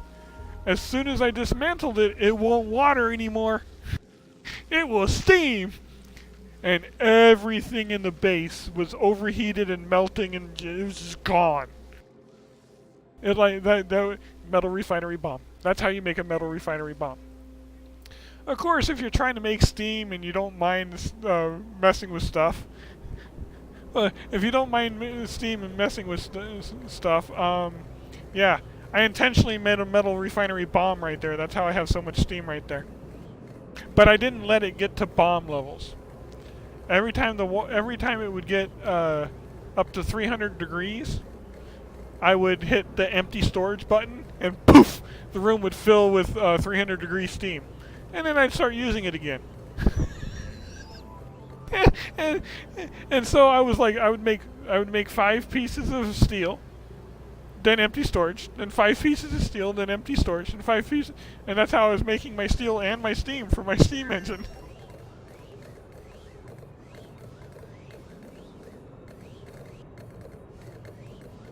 Of course, that was like, after I was screwing around with it for a while, but I just thought it was funny because of metal refinery bomb, so I decided to use it for something. So that's where that steam came from. That's why it's so overpressurized in there. Normally you couldn't get steam. That steam at one point there was 9 tons per tile. But of course I pumped a lot of it into a rocket, and then a bunch of it is in here now. Hey, I'm finally up to 196 degrees. Woohoo! It's getting there. It's warming up. Yeah, but if you want a fun way to try to end your base, end your colony, yeah, go ahead and make a metal refinery bomb. That'll do it. Especially since you can keep going. I stopped at 600 degrees. Mine stopped at 600 degrees. I was talking to another one of my viewers. Their metal refinery bomb, they didn't realize that it was going bomb, that it was going nuke on them. And they ended up... Their water, as you laughed about, their water was at 2,700 degrees. When he released that, everything went. Even the walls were melting in the magma.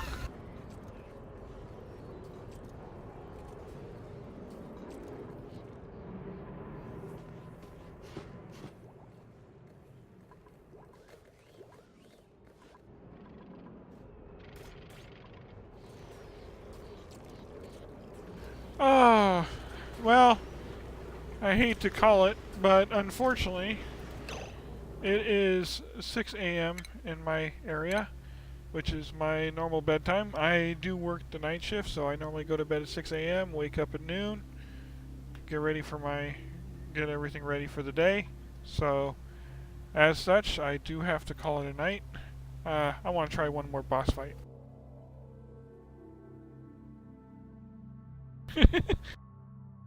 Anyone else want to try?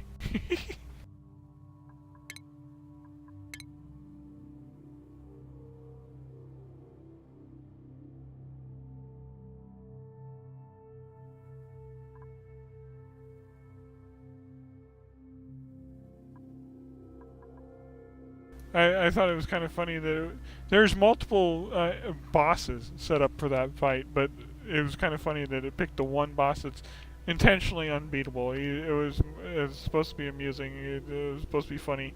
The one, and of course, the very first time I actually get to use it, he's the one that pops up.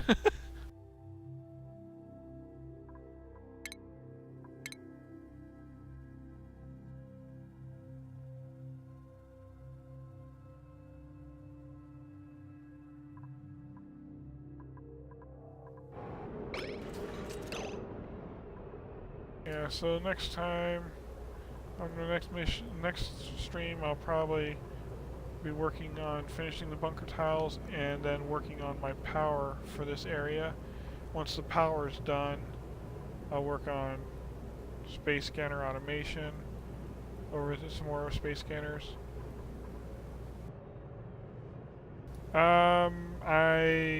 It's never kicked on. At this point, no. I've never used any power from a steam turbine. This is not the first steam turbine I've built, but every time I've built one, it's probably because it's so overpressurized. It's not getting hot enough in here yet because there's just so much pressure in there. If it ever kicks on, the heat, then it'll kick some power in. It does produce a good amount of power. I think it's 1,000 watts each or something like that. 2,000 watts? We got killed by a stone hatch, really? Okay. Well, I guess that was disappointing. Oh well. Anyway, basically, so my steam engines actually never, steam turbines have actually never kicked on.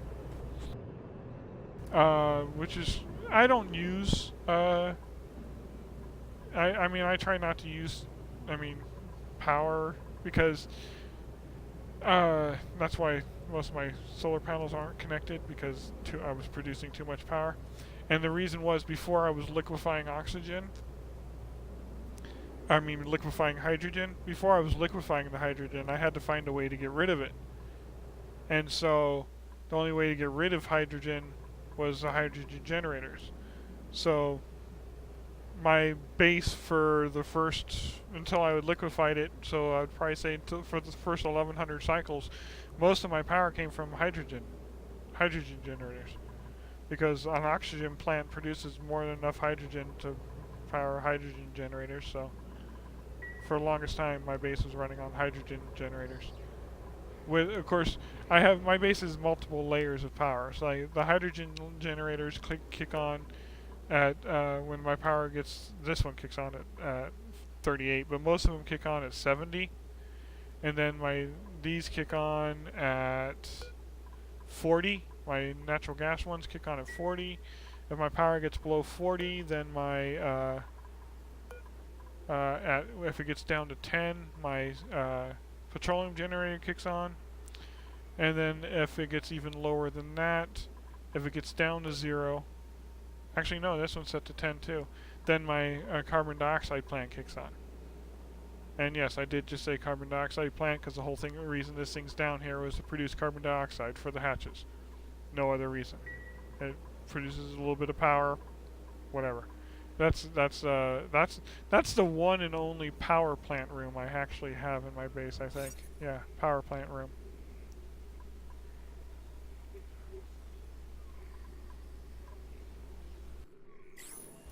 Did I say hatches? I didn't mean hatches.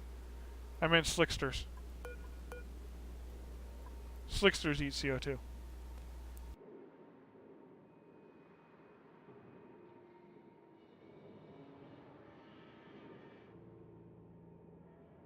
So slicksters eat CO2, and so this is a carbon dioxide plant, and of course there's an actual ventilation pipe right here that pumps carbon dioxide down here. Wow. Yeah.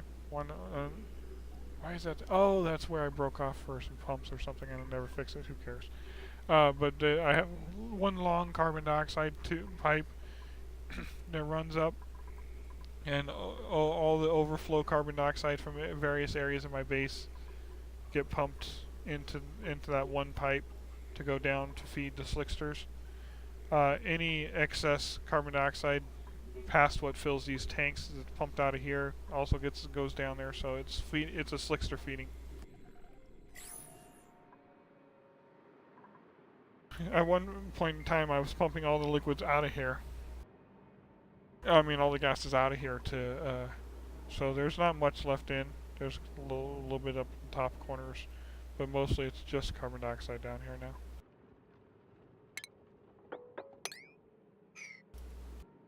As you can see, I strip mined the whole thing. This is not a strip mine because it's a volcano, and another volcano. Yeah, this map loved volcanoes. I got a volcano there. I got a volcano there. I got a volcano there, and I got, of course, a volcano there. And none of them were useful volcanoes. They're all there's 2 iron and 2 copper.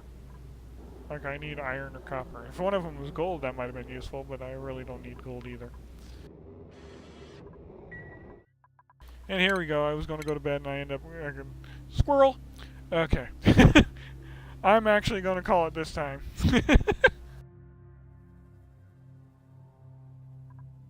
Have a good night, everybody.